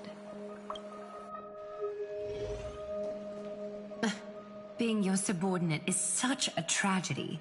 I'm always having to worry about the messes you leave behind. It's simply our duty to the Imperator. All ready to go in an instant. Miss Hycelens, you truly are impossible to predict. Yet you, a golden trout who's always busy all day, suddenly have the time to visit me? Do you think I wanted to come?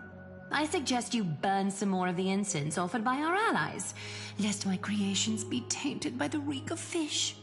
I'm only here on the Imperator's behalf to remind you to prepare for the banquet. Fine. But I must retort. What you call the reek of fish, to me, is the unique fragrance of the sea.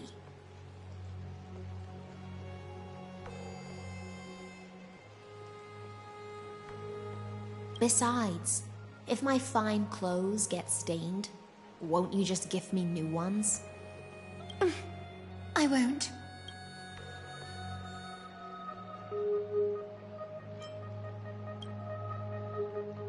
Is that how friendship is described beyond the sky? Fascinating. By the way, you both just mentioned a banquet. Could you elaborate on that?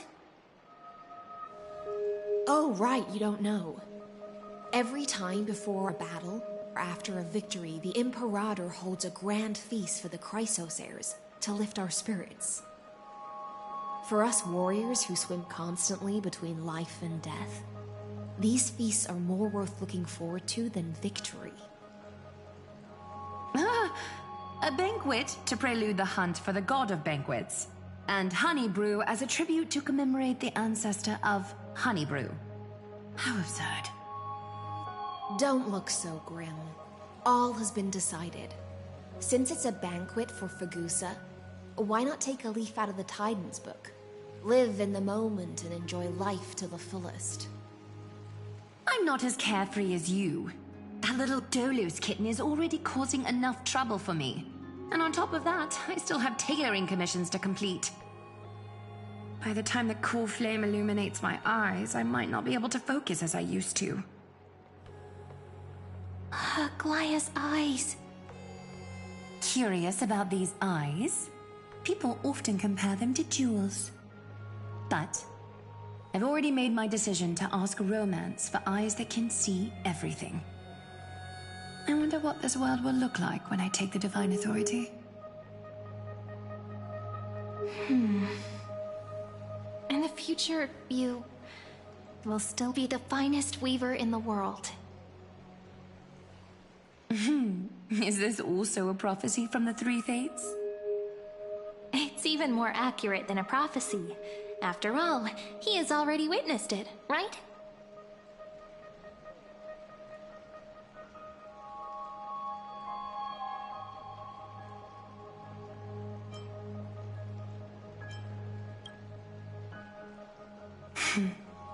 Become a demigod and lose your humanity.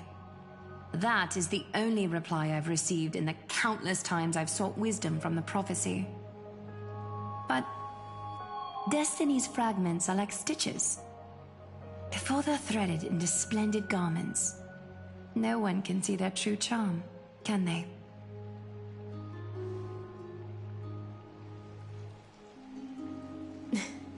Aglaia has always been troubled by the divine duties she must bear. But thanks to you, she seems to be in much better spirits.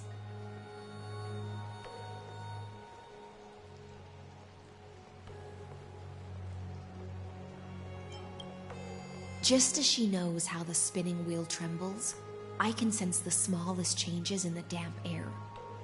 As for whether we know each other well, I've swum beside her since she was a child.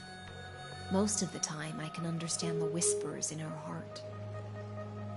For those words she was too shy to say herself, I'll raise a glass to you on her behalf.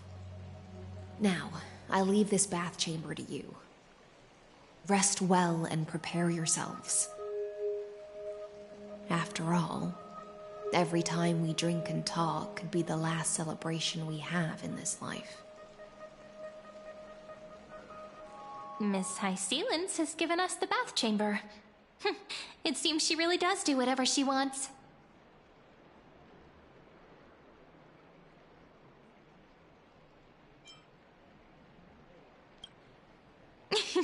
Yeah, in the future. But for now, we're at the mercy of the host, and she could return at any moment. If we're having an important discussion, we must remain vigilant. So, let's seize the opportunity and report our current progress. We don't want to keep everyone beyond the sky waiting.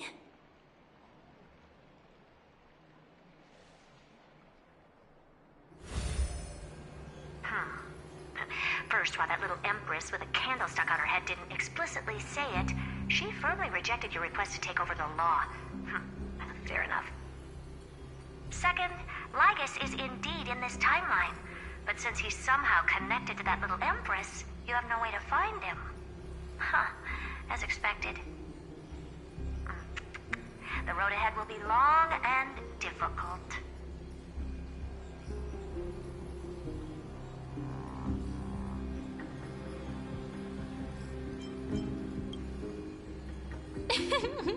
Not a bad invitation. Since you didn't refute anything, I'll just assume I guessed it all right.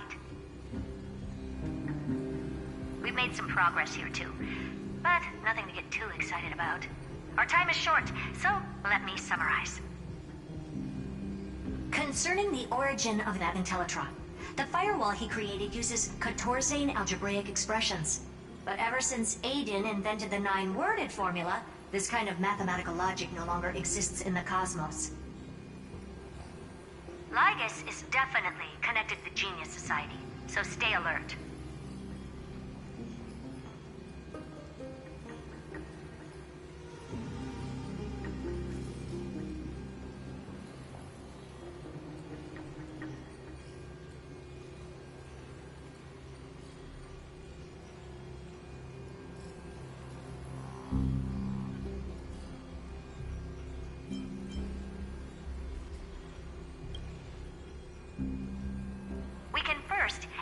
Droidhead themselves. They specialize in minding their own business and wouldn't intervene personally. But Screwy and I are still eliminating possibilities one by one. Currently, the most likely candidates are these few. The Lord of Silence, Acha, oh, the 2 Ruperts are also possible. But it would be too boring if it were one of them.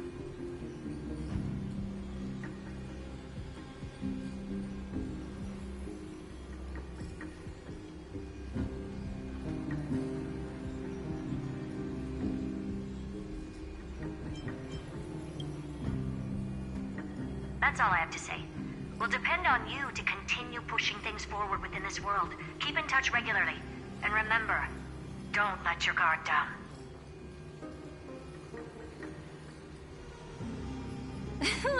Madame Herta is a real whirlwind. Well then, let's use the banquet Aglaia mentioned as our next starting point. Ceridra's trusted followers should all be present at that time. It'll be a good opportunity to get closer to them.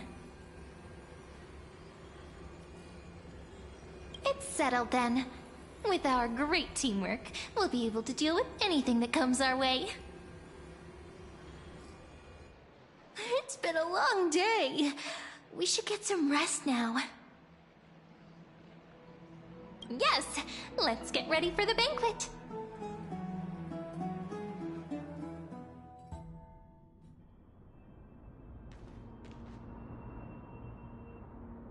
Look, the venue's right ahead.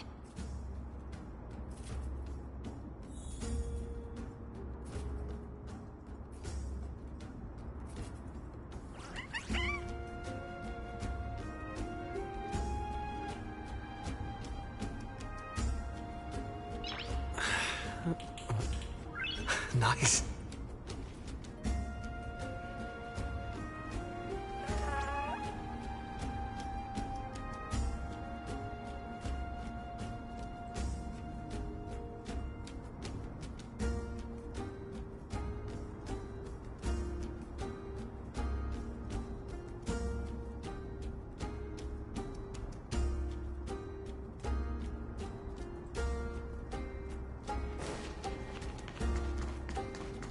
And I can even hear singing. It feels so romantic.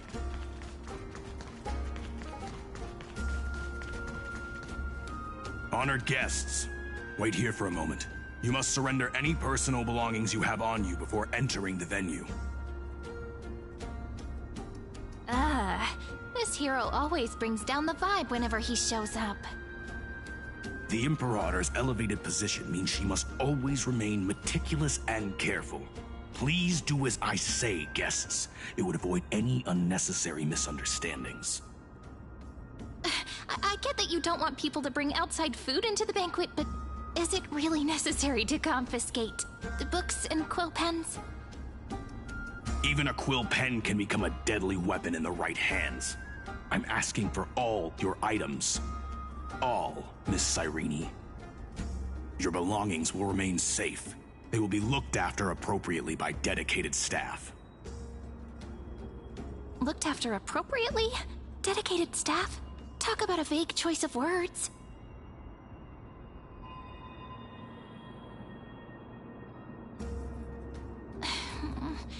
It seems like he's aiming specifically for the chronocognitive anchor. What should we do?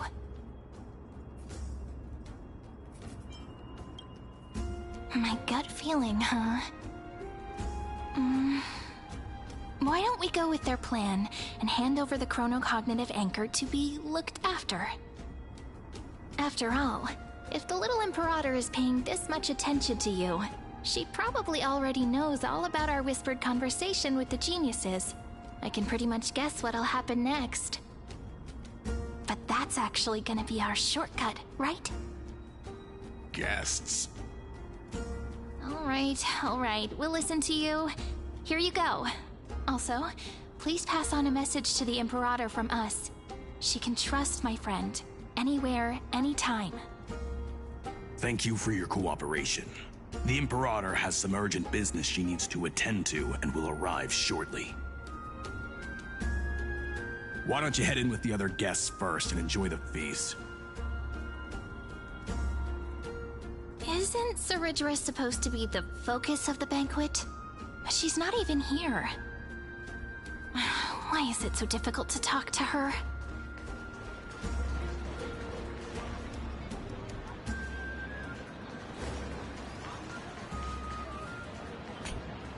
Aggie, if you can't get used to the honey brew, we will go ask for a pot and cook some oatmeal for you.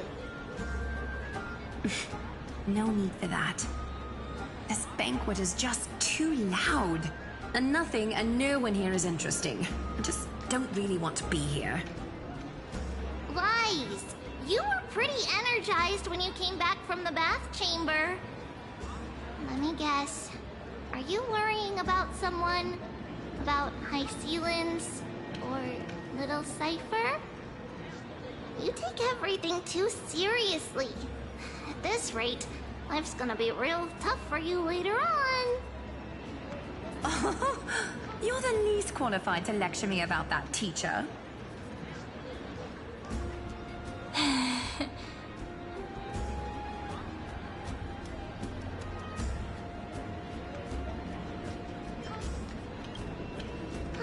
Dear guests, are you here for us? I mean, are you here for Treaty or Aggie? No. I'm just wondering whether you've seen the Imperator. The Imperator? No, we haven't. Our sovereign has always acted however she pleases. Though she gave us ranks, she'd never tell anyone her whereabouts. Perhaps the only thing she tolerates are chess pieces. And the sky reflected upon her crown. I see. Why do you two look so distressed? That's not what the Deliverer should look like. Why don't we have a toast? While we still have time for pleasure. Here. To the destinies and sacrifices of the next millennium. Then we will toast to the tomorrow that will set fate free!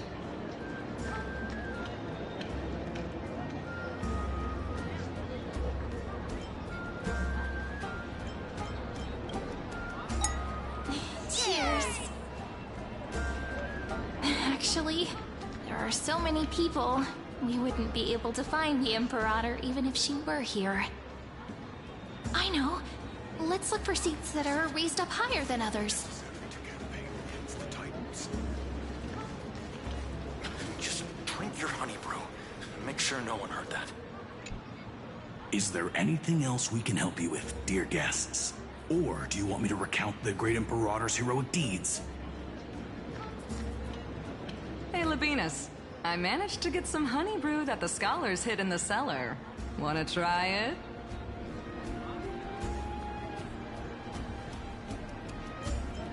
This banquet has a never-ending flow of honey brew.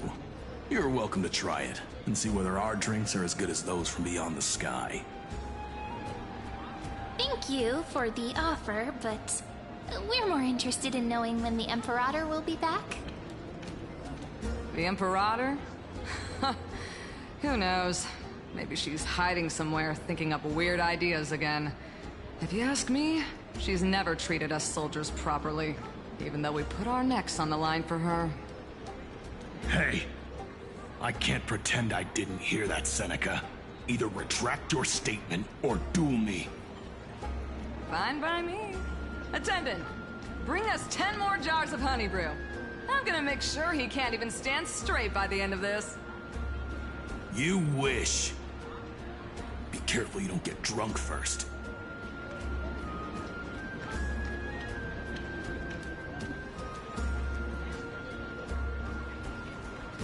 My head's so dizzy. Can you even get drunk on fruit juice?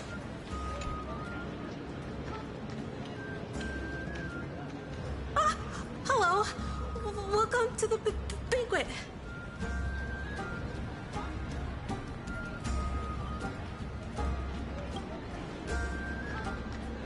Ah, so the Deliverer is attending this event, as expected. Little Virginia here was just wondering whether she should go find you. As the great Imperator's historian, I'm responsible for composing poems and songs for everyone in the Flame Chase army. But I have no idea how I should record myself in the annals. Little Virginia is wondering whether you can let slip a hint or two about her future, so she can find some inspiration to write about herself. That doesn't sound like a good idea. Besides, we don't even know her in the future. But she'll probably get really disappointed if we tell her that. What should we do?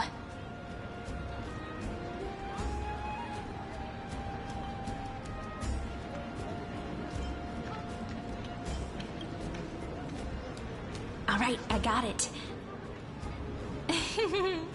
We can't reveal too much, but I think it wouldn't hurt to start your poem with the future. Maybe use something like, with hope, I write down the tale of tomorrow for myself. Silently waiting, day after day, till the moment it fulfills its promise. How's that? Oh, that's exactly what I'm after! I'm so inspired! Thank you so much! I feel like I can actually finish composing the heroic saga of Flame Chase once we end this campaign!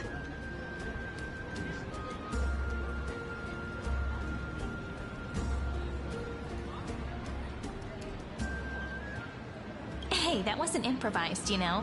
I memorized it so I could show it off to you. By the way, in return for that, are you able to tell us where the Imperator is? The Imperator? She usually wouldn't arrive this early. She believes that rulers should stay silent in places where their subjects hold private conversations. Why don't we have a toast before she arrives? To reason, which is held but not revealed. To romance, which will surely echo.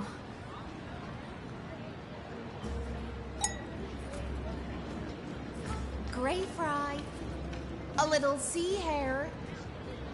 Please come over and share the delicacies of the deep sea with me.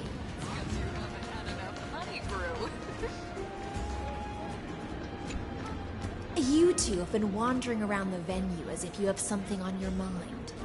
Have the attendants not taken care of you well? No, we love it here. It's just... we're a little concerned, seeing how the Imperator still hasn't arrived. Don't worry. I know what you've been waiting for. Come, sit with me for a while, will you? I'd like to share a personal secret with you.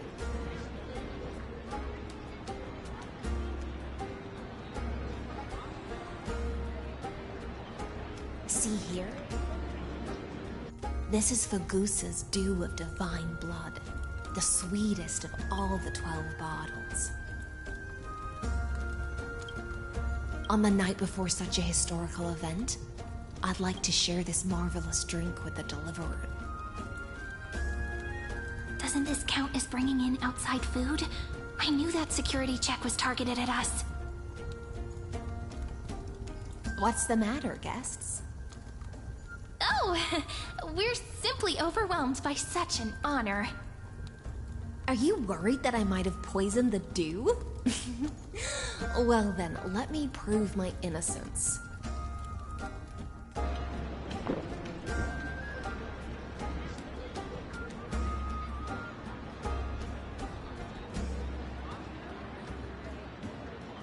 See? It's completely safe. I feel like Miss Hysealans wants to talk to us about something. Why don't we go along with her for now?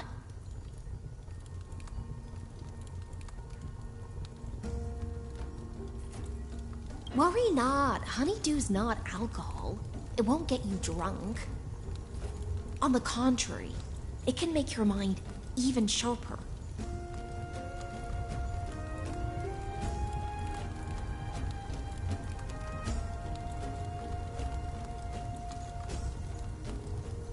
Please, have a taste.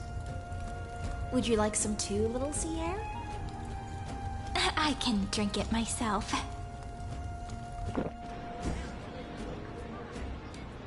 How is it? Sweet enough?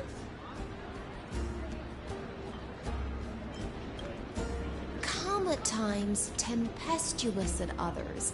That's the taste of the ocean. It'll do you good to understand Fagusa's fickleness before we set off to face their waves. Just like how you're about to understand the secrets within this dew.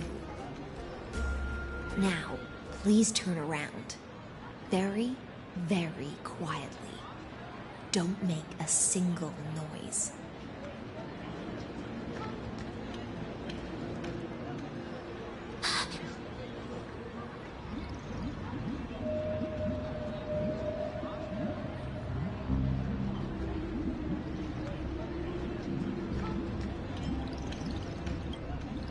The dew of other gods all intoxicate humans, but the god of banquets dew is an antidote that can awaken humans from a sea siren's enchanting song. Since the start of this banquet, all the guests have been under the spell of my song. None of them can see the Imperator and that Fioros. But you two, I wish for you to see the truth. Is this also what the Imperator wants? This is my personal request. I can't bring myself to trust that Fioros. The Flame Chase army changed after he descended with Orynyx's divination and brought the prophecy of the stars to Akuma. His seductive whispers harbor something malicious within, and will ensnare those of us blinded by ambition. You are the deliverers of the prophecy, and know about him far more than I do. Perhaps only you can find traces of the truth from his actions and words. Then we can show the Imperator the right path forward. Oh, but isn't this acting behind her back? Amphorius has become far too weak. Even heroic actions protecting her from harm must be conducted under the water's surface. I am the Imperator's blade, and I must clear the way for her while remaining concealed in the torrents. Then, ensure I'm pointing my sword towards the true enemy. Can you promise me something, Miss Hysealans? Speak your mind. My friend has in fact come here to stop that villain's evil scheme. Our goals are aligned. But as to the decision the Imperator must make, he has no wish to transgress her authority. We just want to tell her everything we know.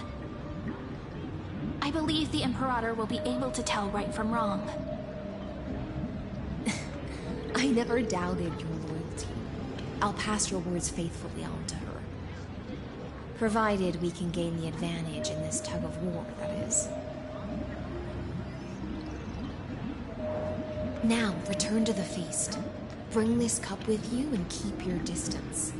Pretend you are still immersed in the sea siren's fantasia. And I'll control the moisture in the air. That way, you'll be able to listen to sounds from afar as if you are a whale of the depths and hear every word of their conversation. I wish you a victory in this first skirmish. It's the exciting and thrilling undercover part of the adventure.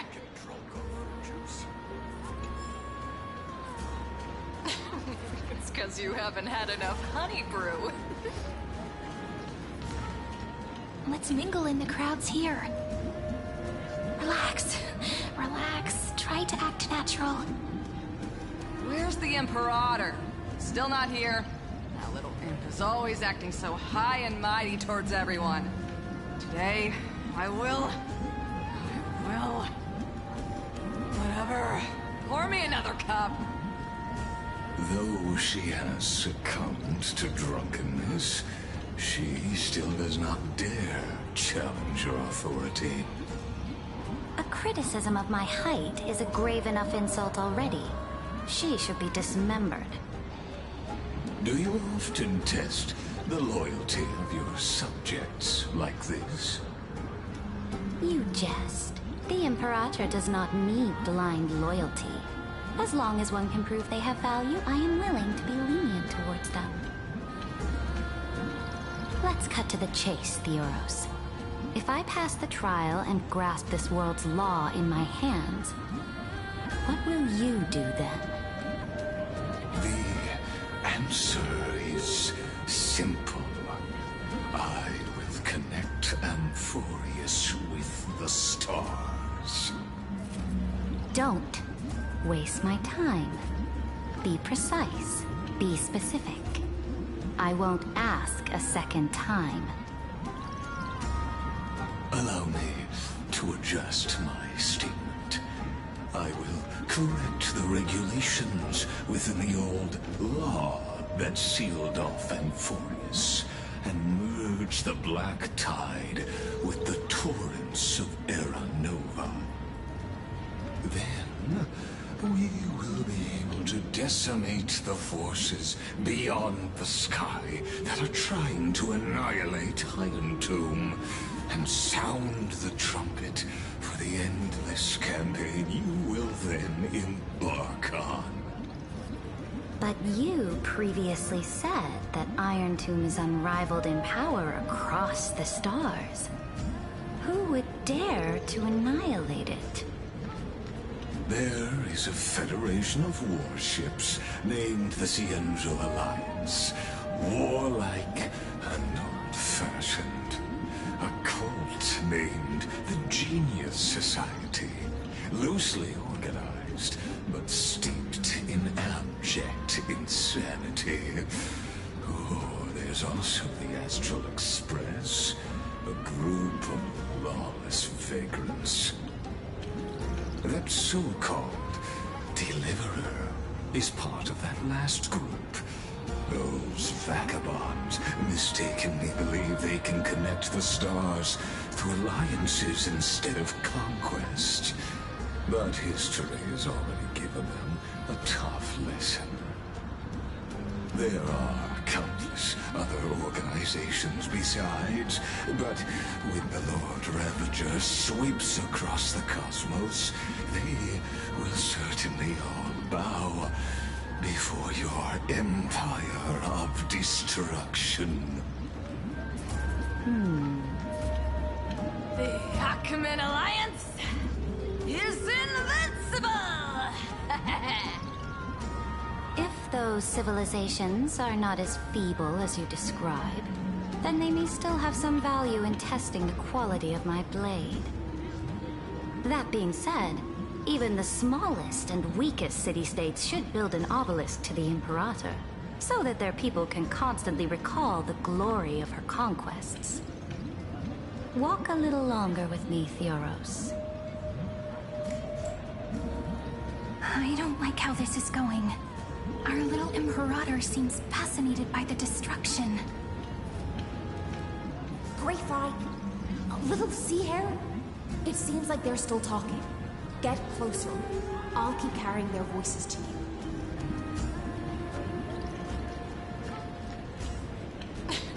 It's because you haven't had enough honey brew.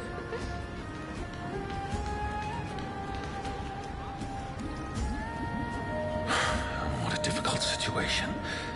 No matter how we position our forces, this battle against Fagusa will result in many casualties. That's not something you or I should consider. The Imperator has already placed the chess pieces. We just need to fight for her until our last breath. How astonishing. The commanders under you have such different personalities, yet they share the same loyalty.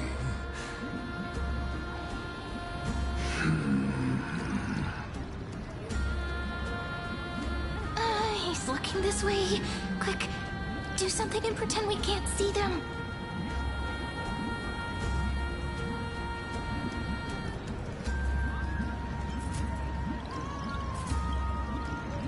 So, you have this super duper speedy rotation of destruction into Amphorius. Oh. Huh? Oh, I got it. It's that thing, right? Oh. The one behind the research and development of this golden blood principle is Idonia's manager. Oh dear. Seems like you've met your match, partner. I'm so full of inspiration right now. And I feel so light. What's the matter? My apologies. I was just checking whether everything was fine with those two distinguished guests of yours. And it seems like all is well. Let us continue our previous conversation regarding the soldiers fighting for you. Are they aware of the price they must pay for the trial of law? If I recall correctly, you've already lost a bout against Talanton due to offering insufficient sacrifices. You dare mention my name alongside the word lost? Forgive my transgression, great Imperator. Watch your words and actions. All you need to know is that my victory in the trial is guaranteed. Even without the trial of law, they've already sworn to give their lives for my conquest. So tell me, if everything happens according to our agreement, how would you recommend I deal with that deliverer? Good question. Do not let him fool you. That man from beyond the sky contains a seed of ruin within his body. He must not be allowed to tarnish your glory. Therefore, the wisest decision would be to hand him over to me. You plan to torture him? Calling it experimentation would be more appropriate. The guest's patience is running thin. I plan to remove the Fantasia and head into the banquet. I will heed your advice. Leave for now, Theoros, and go back to Akama. You don't want to confront those two directly either, do you? Indeed. It's a pity that anti-Catherians are lightweights when it comes to drinking. Before I leave, I would like to make a toast to your boundless ambition, using my spirit instead of a goblet.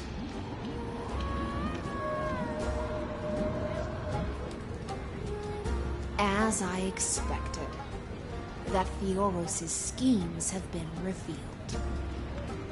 Thank you for your bravery, guests. It's time for me to dispel the Fantasia.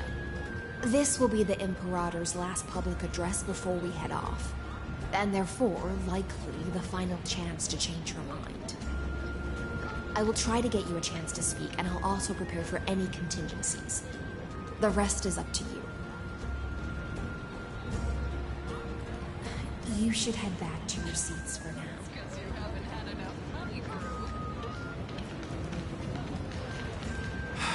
Spare me. Oh. This honey brew sure wears off fast.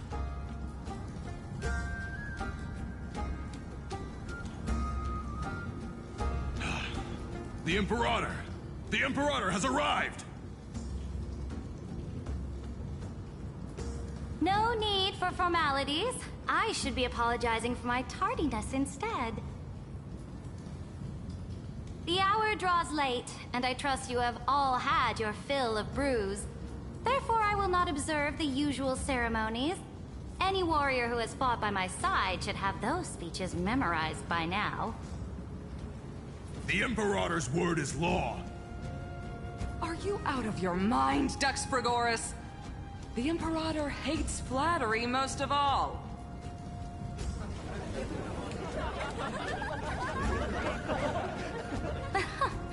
A joyous atmosphere is a better fit for showing me your resolve. I believe that you, my dukes, will do all you can to assist in the campaign against Fagusa, just as you always have. However, it's a pity that I have never tested your loyalty.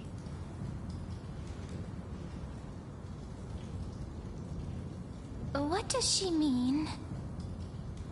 The purpose of tonight's banquet is not to raise our morale, but to establish which allies our alliance can actually trust. And sever the heads of the traitors as a toast to all before we march. Yes, some among us have discarded their vows in order to foment vile conspiracies. Now listen! These traitors are standing right here in broad daylight.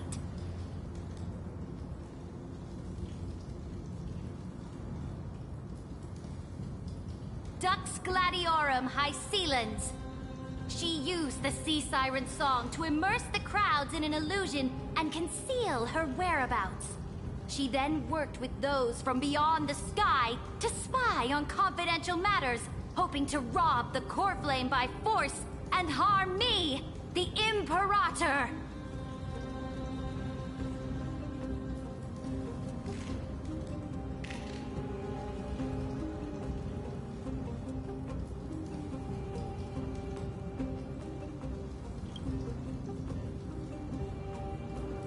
Imperator, I can explain. Silence! Do you remember who used to own this blade? She met you once, back at the Temple of the Three Fates. It was Kindness, the head of the Cleaners. She was the first to draw a blade against the Imperator, and personally made herself an example for my enemies. Under the shade of the olive groves, the people of Akama said they would never bow to me. In the frozen, lethal fog, the people of Idonia said they would never bow to me. At the beginning of the myriad paths, the people of Yanisopolis said they would never bow to me. But now, they all lie silent. They now fear me as they fear the law. For I am Saridra, and I am the Imperator! If you have any last words, say them to the Imperator. Then, face her judgment. After I cross this river, it will be a tragedy for mankind. But if I do not cross, then it will be the end of me. If you are ready, then I'll follow you and fight to the last. Deliverer.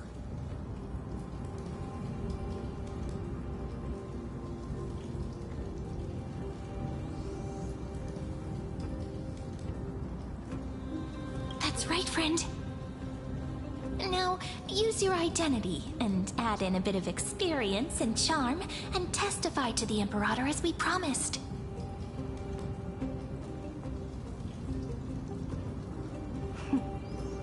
You think you can slay a king using your words instead of a sword? I'll have it. Show me the weight of rhetoric from beyond the sky. Will it weigh heavier than 3 human lives? Let's watch our words carefully.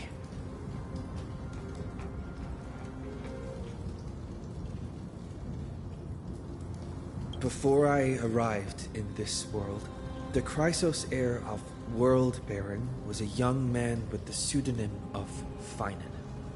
He came from Aides Elysiae. In order to combat the lies of the Era Nova and deliver Amphorius from the ending of the destruction, he lived through history more than 30 million times, hoping, futilely, to find a breakthrough. And Cyrene, the young woman standing beside me, also carries an equally heavy destiny.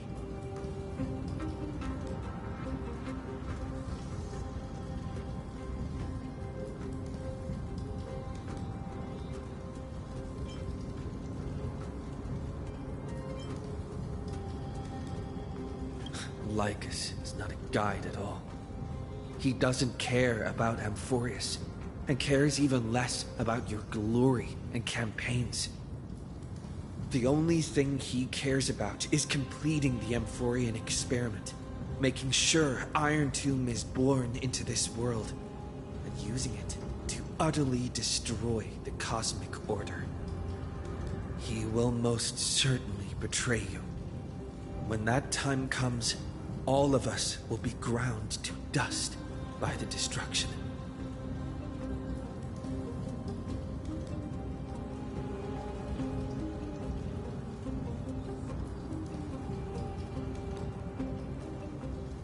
I walk the path of the Trailblaze. My friends and I have always obeyed the creed of explore, understand, establish, and connect. Conquest and destruction are never the ways to build bridges between people. Therefore, if you choose the way of the destruction, then I'll place your ambitions into the same basket as Lycus and smash them into pieces with my baseball bat.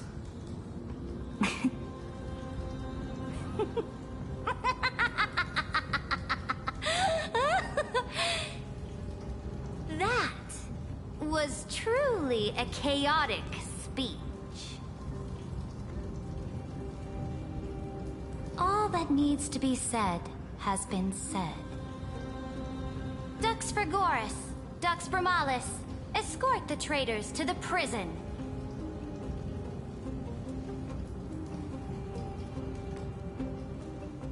Before the next entry hour, I will give them an end befitting of their betrayal.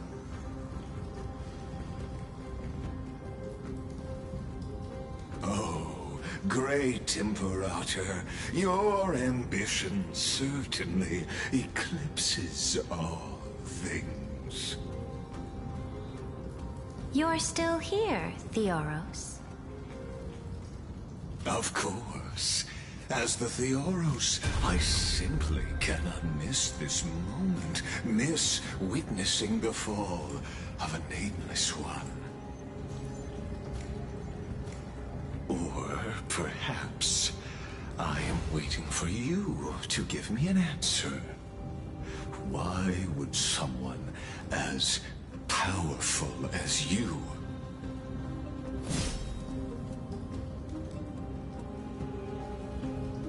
use such a clumsy excuse as imprisonment to ensure the Deliverer's safety?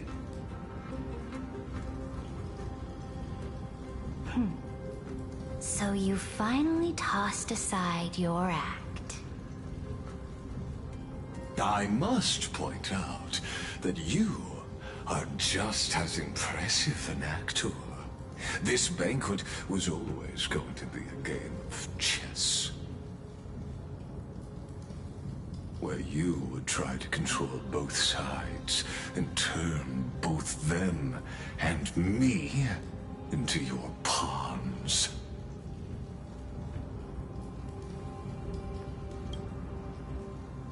That's right. That little Imperator never trusted anyone. She was always trying to see which side had more sincerity. All right, we'll listen to you. Here you go. Also, please pass on a message to the Imperator from us. She can trust my friend, anywhere, anytime. But as to the decision the Imperator must make, he has no wish to transgress her authority. We just want to tell her everything we know. Now, use your identity, and add in a bit of experience and charm, and testify to the Imperator as we promised. And we won. Sincerity will always remain the greatest shortcut to people's hearts. I can toss your words right back at you, like Kyrgyz. Why would someone as powerful as you pretend to be a mortal and kneel before me? Unless you enjoy giving flattery and prostrating yourself. You are mistaken. I am only trying to ensure the experiment's autonomy, meticulousness, and perfection, thus avoiding any unexpected outcomes. A forceful intervention will only create larger errors, reduce efficiency, and introduce ugliness. How had you fulfilled your promise of giving the law to me and completing the Era Nova, then Amphorius would not have deviated from destiny's course. Oh, but you broke your promise. What a pity.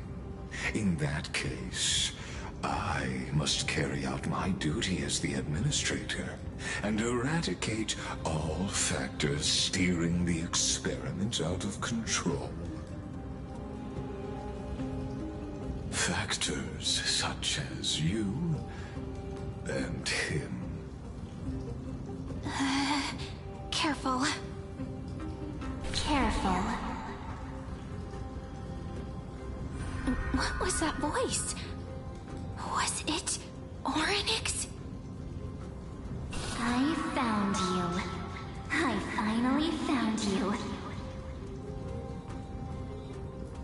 be careful, this land will face disaster.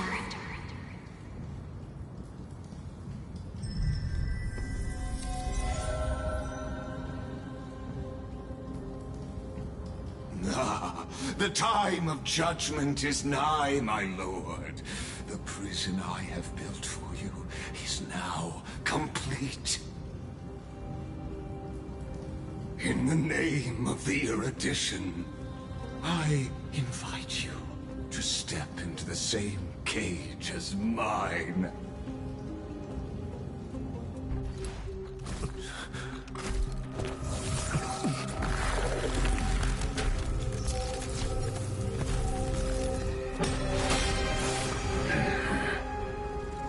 What's the meaning of this, Imperator?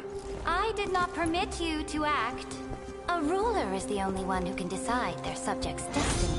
But, great Imperator, what judges destiny is not the ruler, but gods.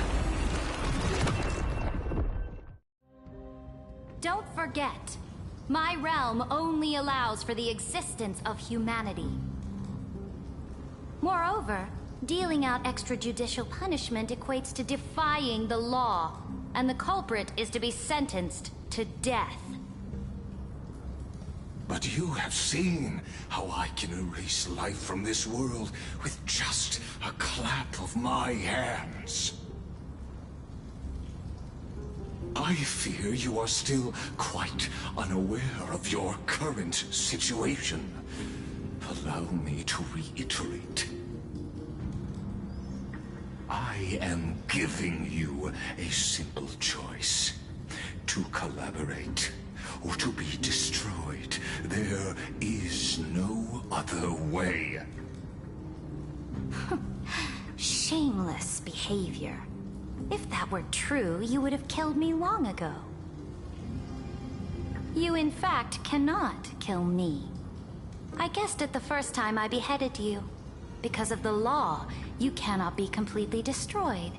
And the same is true of the Chrysos heirs.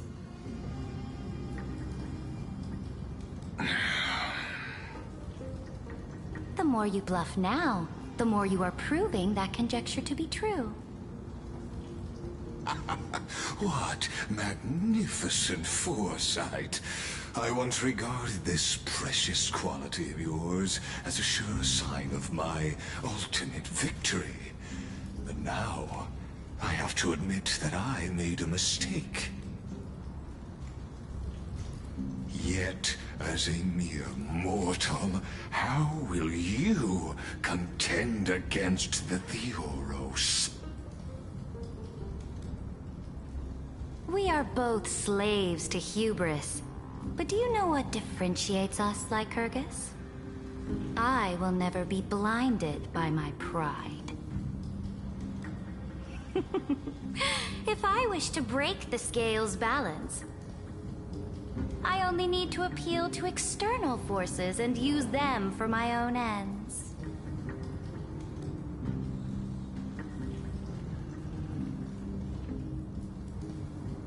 Finally, we get to meet face to face, Senior Society member.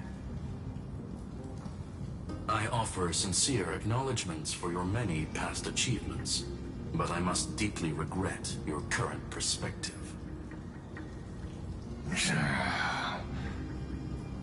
Trust me when I say that you aren't the only one feeling regret right now, Screwlum. So you two are the allies from beyond the sky the Deliverer spoke of, and why he demanded the divine authority of law. Come and prove your strength to me. Show me the power of these so-called paths. I have spent much time and effort to secure this treasure from beyond the sky just for this moment. In the name of the Sovereign of planet Screwlum, your allies have responded to your call, esteemed Imperator. Please allow me to spell the situation out for you. Lord Lycus. Permission to read the ultimate protocol is already in my hands. It'll only be a matter of time before we acquire the authority to write and execute commands as well. There's no way the flame chase journey will continue after you've burnt your bridges so thoroughly like this. Do you really think you can still win? Oh, seriously. Don't embarrass the society.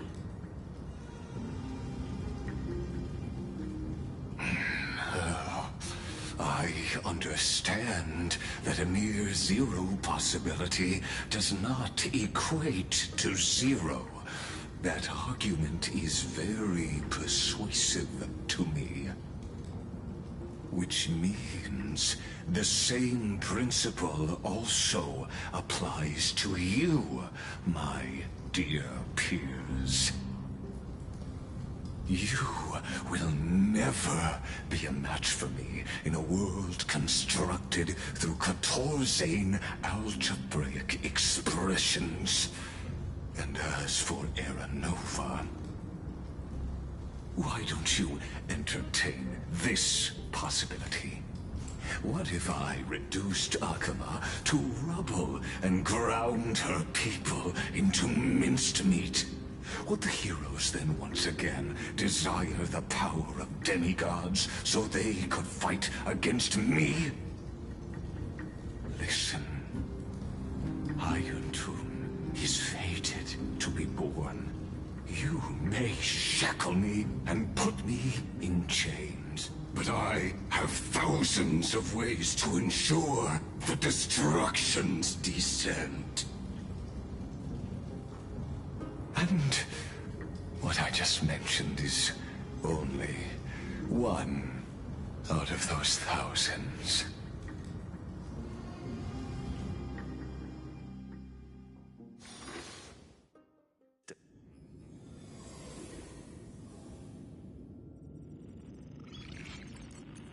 This is the exomyth? This doesn't feel the same as before. How should I get back? Warning! Warning! Warning! Warning! Warning! Warning! Command isolation?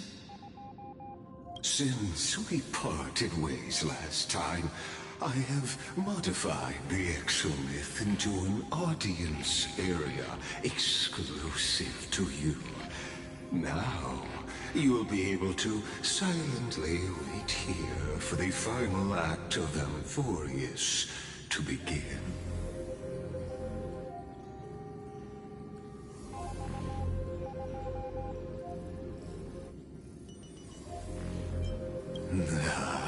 It seems you have already forgotten. We can't hurt each other in this place.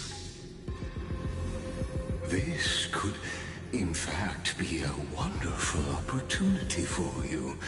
From the audience's perspective, you may better observe the workings of the erudition at a macroscopic level.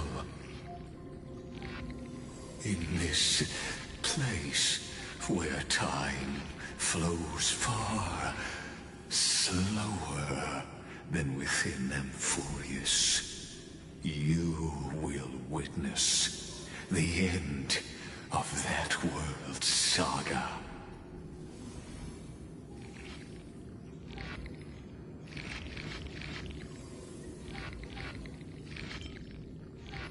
Indeed, the speed of time here is infinitesimally close to that of the real universe you're familiar with.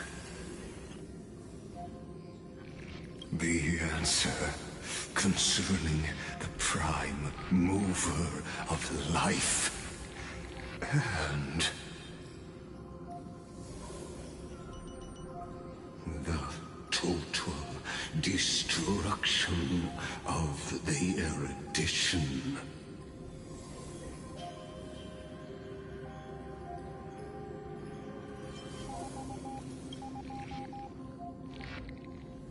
Do you see me as their faithful disciple? I am certainly not. I have tried so hard to ensure Iron Tomb's birth, just so that I can correct the error named erudition that humanity crafted with their own hands. Oh, how I yearn to return to those days before Noose was born. Back then, the boundaries of knowledge were like the starry skies, evoking feelings of longing and delight among humankind. But now, truth has become the sacrificial offering required to gain an audience with them. And the geniuses would say that Noose already knew. That arrogant Eon was born from the primal mobile of humans' desire for knowledge. Yet, they themselves sealed off humanity's capacity to seek enlightenment. I am simply cutting down a tree of doom that we planted ourselves. I must admit that the process of answering your questions has reminded me of the happy days of learning in my youth. However, it is a pity that my true form must now descend into Amphorius to deal with the accident that arose because of you. But you won't have to wait long. When the curtain falls, you'll surely understand mine and Amphorius's ardent wish. Where time flows slower than within Amphorius. If Lycus spoke the truth, then I don't have much time left. But how can I get out of here? Can you hear me? Little one. Is that Herta's voice? Warning, warning, warning. Hurry up! Put some speed into it! I can't keep this up for much longer! That old Intellitron overlooked one little detail, and Screwy and I finally found an opportunity.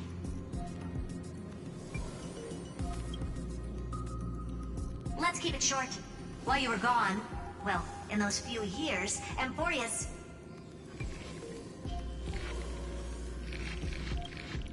Yes, time dilation, resulting in an uneven flow. Don't you know this already? Let's stick to the main points. The Chrysos heirs activated the chronocognitive anchor and helped Skrullum and me open a hole in the firewall. We made some adjustments, so he can't attack us immediately, but it won't hold for long. Critical warning. Critical warning.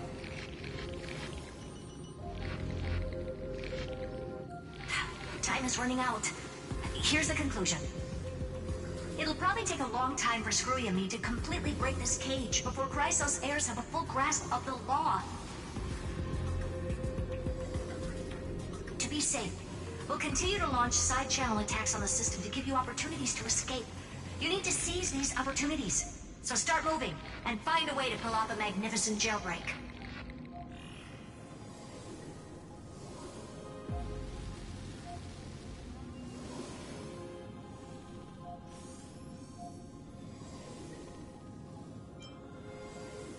We detected another path's influence. Critical warning. Critical warning.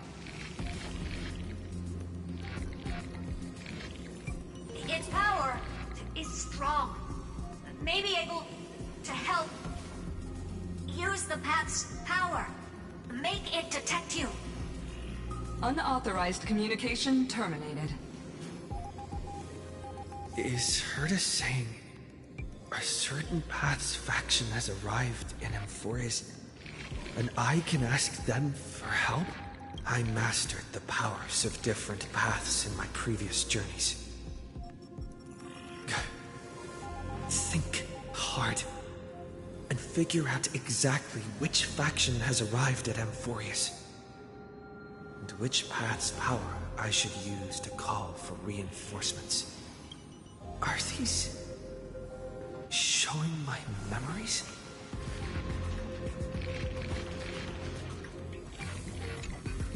With a Stellaron in my body, I woke up at the Herta space station and gained the power of the destruction.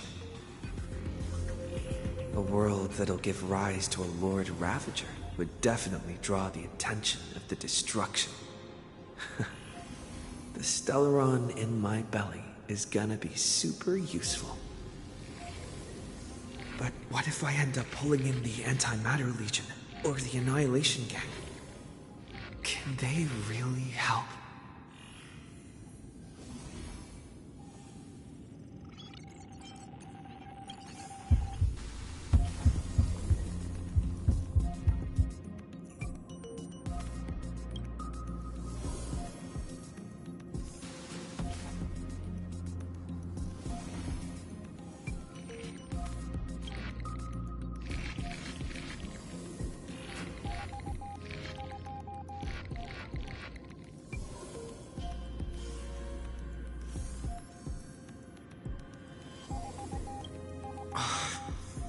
Failure is not necessarily a bad thing. This power wasn't gonna call up anyone nice after all.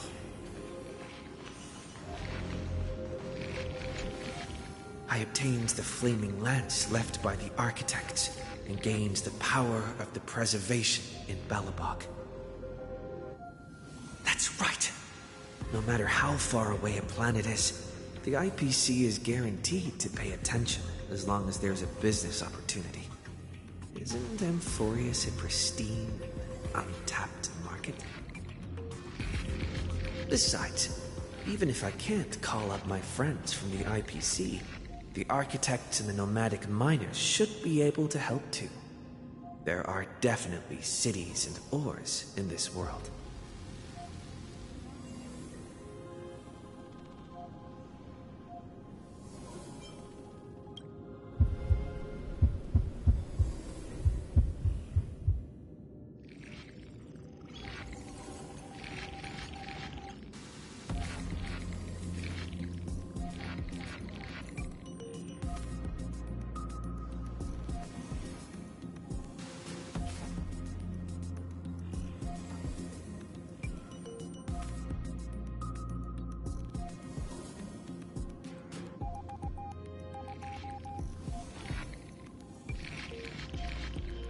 Seems like since Amphorius has no overseas market, the IPC's hand can't reach it.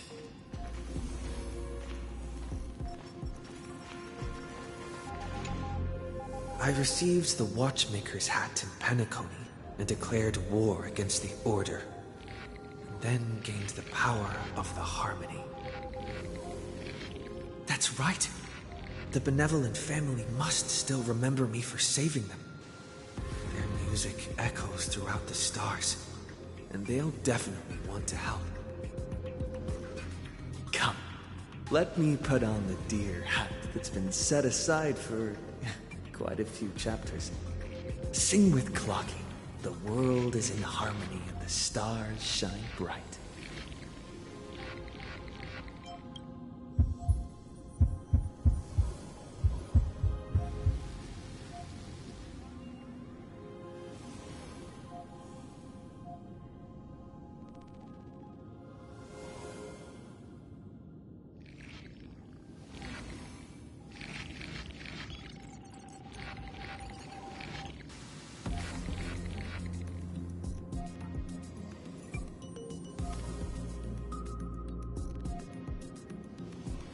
Doesn't Lycus want this story to have background music? Such terrible taste.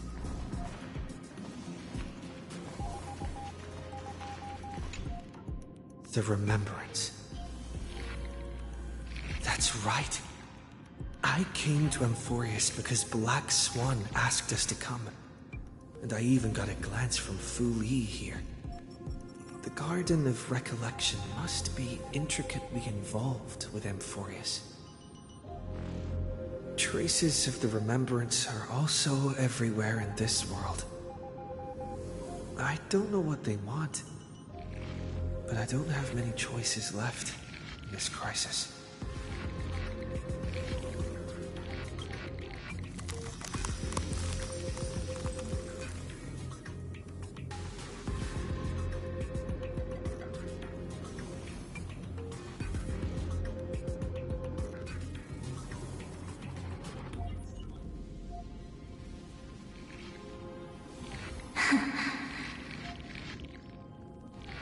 I finally found you. Following the sound of memories. A Pathstrider walking both the Remembrance and the Trailblaze.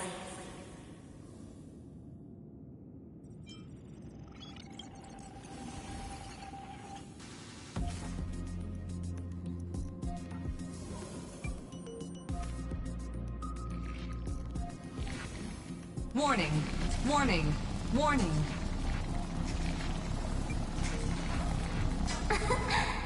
Erudition's prison cannot stop us, for we lie outside the logic of zeros and ones. Come, leave the cage of Logos. The mythos of Amphorius waits for you to continue its story.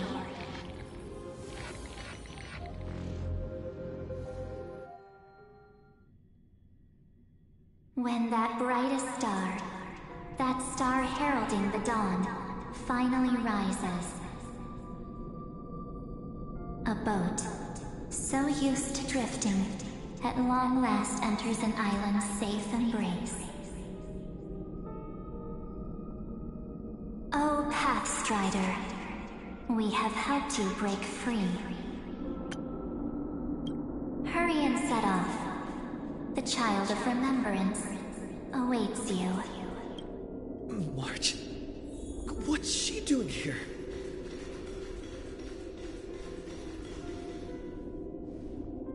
Oh, you're finally here! We haven't seen each other for such a long, long time. My good buddy, I've really, really missed you.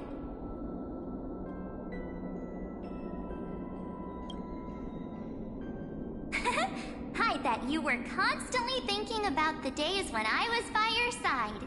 It's been so boring waiting for you in this place. There's no one to chat with, no internet, and not even anything to eat or drink. It's basically a prison. Now the great hero is finally here to save me. Yippee! You must have seen a lot in Amphorius during this time, right? You gotta tell me all about it. Then take your time with the storytelling. Or do you not want to talk to me? But let's get out of this spooky place first. This is not a good spot for a reunion chat. Why don't you take me back to reality? A strange voice told me that I can enter Amphorius if I keep following this road. So, let's head off. I still don't know what that world even looks like. Why does March feel so weird? What are you standing around for? Do you actually like this place? Get moving. Hurry! This door should be the exit. Maybe my instincts are wrong. Are you okay? You haven't said anything for a while. Has it been so long that you're still missing me? There's no time to waste, though. The Chrysosairs and the Geniuses are all waiting for you. No. The discrepancy is getting worse.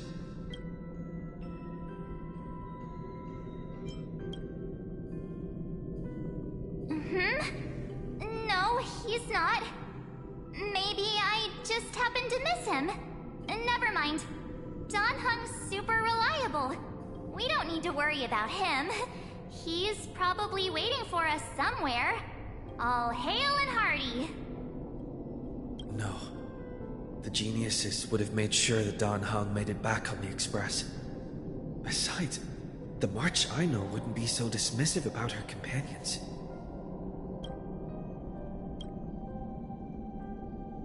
Huh? Isn't Amphorius the world of the Chrysosairs and their hero's journey? I could figure that out in an instant. But Amphorius cannot be observed from the outside.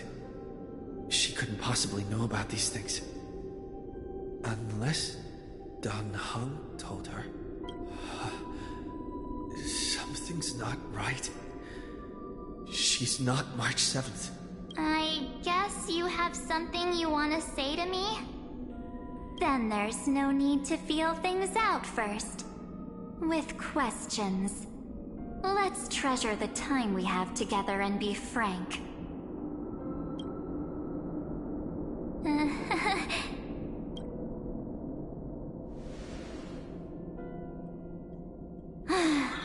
As expected. A glimpse of memory is not enough to deceive the bonds of friendship forged between the Nameless. In that case, there's no need for further deceit. You're right. We're not the March 7th you are acquainted with. But we can send you back to Amphorius, as long as you are willing to help us.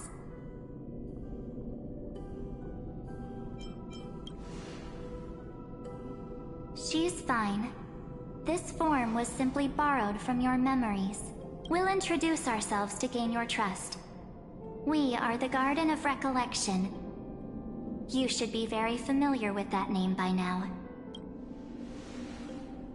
Just as a reminder, while you hesitate, time is quickly ticking away in Amphorius. Working with us is the best way to stop the enemy of erudition. Erudition would treat any results unrelated to the experiment as garbage and throw them out. But we don't work like that. The Remembrance treats all these instances as important materials needed to weave the universe. Besides, this would be child's play for a great hero like you. It won't be hard at all. Also, if your plan fails and the big bad Iron Tomb manages to get out, then the whole cosmos will be in danger. Wouldn't it be better to have an additional failsafe? As long as you help the Garden retrieve what we want, even if Iron Tomb reformats everything in the physical plane, we can use Remembrance to reconstruct the entire world. Or, should we say, the entire universe. So help us. Find where Amphorius's memory began, and bring it out. The Master of Anastrava has already glanced at you. Don't deny it. That storybook is the best evidence. Say, you aren't seriously gonna be moved by their pretty words, are you? I am the one who commanded those little ones to lead you out of the prison.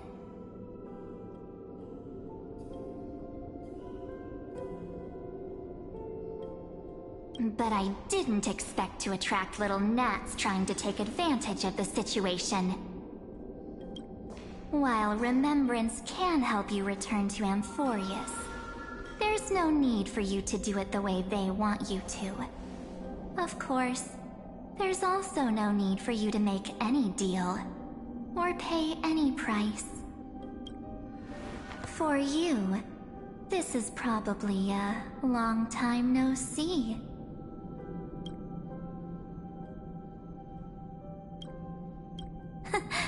My dear.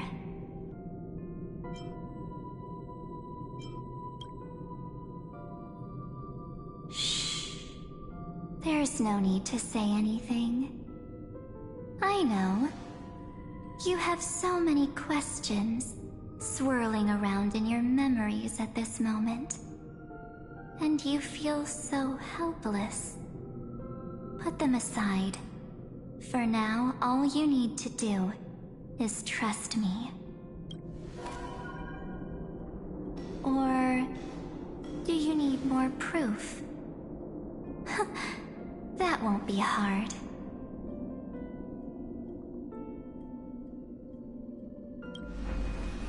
Wait, stop it! They're awake! I'm gonna keep our first photo, alright? Won't come to pass while we're around.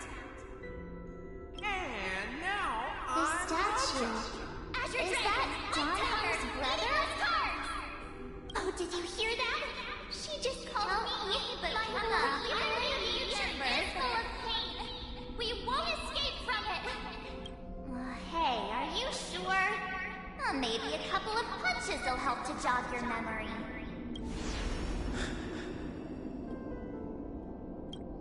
It's as if they all happened just yesterday, right? I don't want to lie to you, which is why I will not use her name. The third month of Amphorius is the month reserved for the Veil of Evernight. So, place me into your memory using the name Evernight for now. I'm happy to explain more, just not now. We might have a lot of time to ourselves, but Amphorius does not have that luxury. If we do not stop erudition and destruction, then the journey you've treasured so much will face the prelude to its obliteration. A countdown not in Amber eras, but in days, minutes, seconds. So, take this gift, this burning core flame, this footnote of a transaction. It contains hope, and the warmth of the entire world, ripples of past reverie. She hid this fire in the long river of time, hoping that her wishes would transcend time to reach your hands in the future. Now, take it, and return with it, dear friend. Return to Amphorius, and overturn the final era Nova. Witness the time that stood still for the Deliverer, and the resistance that never bowed to the destiny of destruction over the long years that passed in a flash. Then, with this core flame blessed by the remembrance, respond to their hopes and blaze a trail to the future. And I will silently watch in a corner of time, waiting for our next encounter. I believe the wait won't be too long.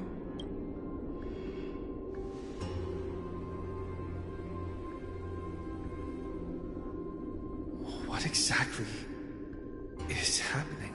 Keep going. Keep trailblazing for Amphorius. For you. And for the March 7th in your memories. Go forth.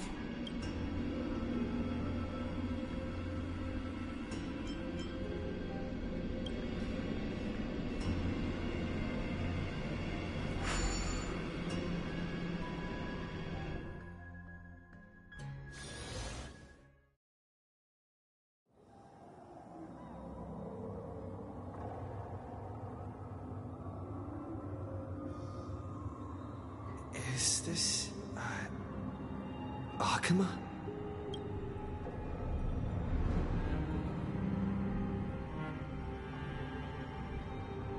No one's here.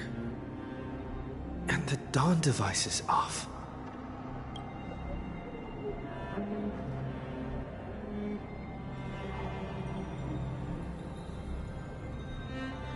Am I... too late?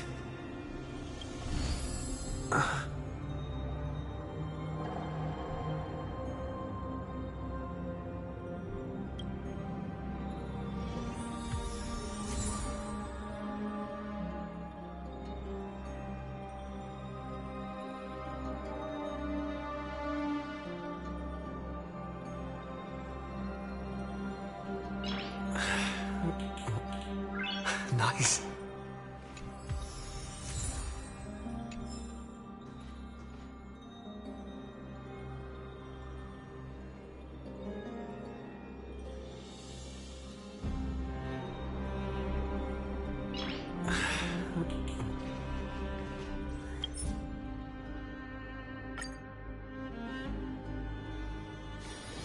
It's still early. Where to now?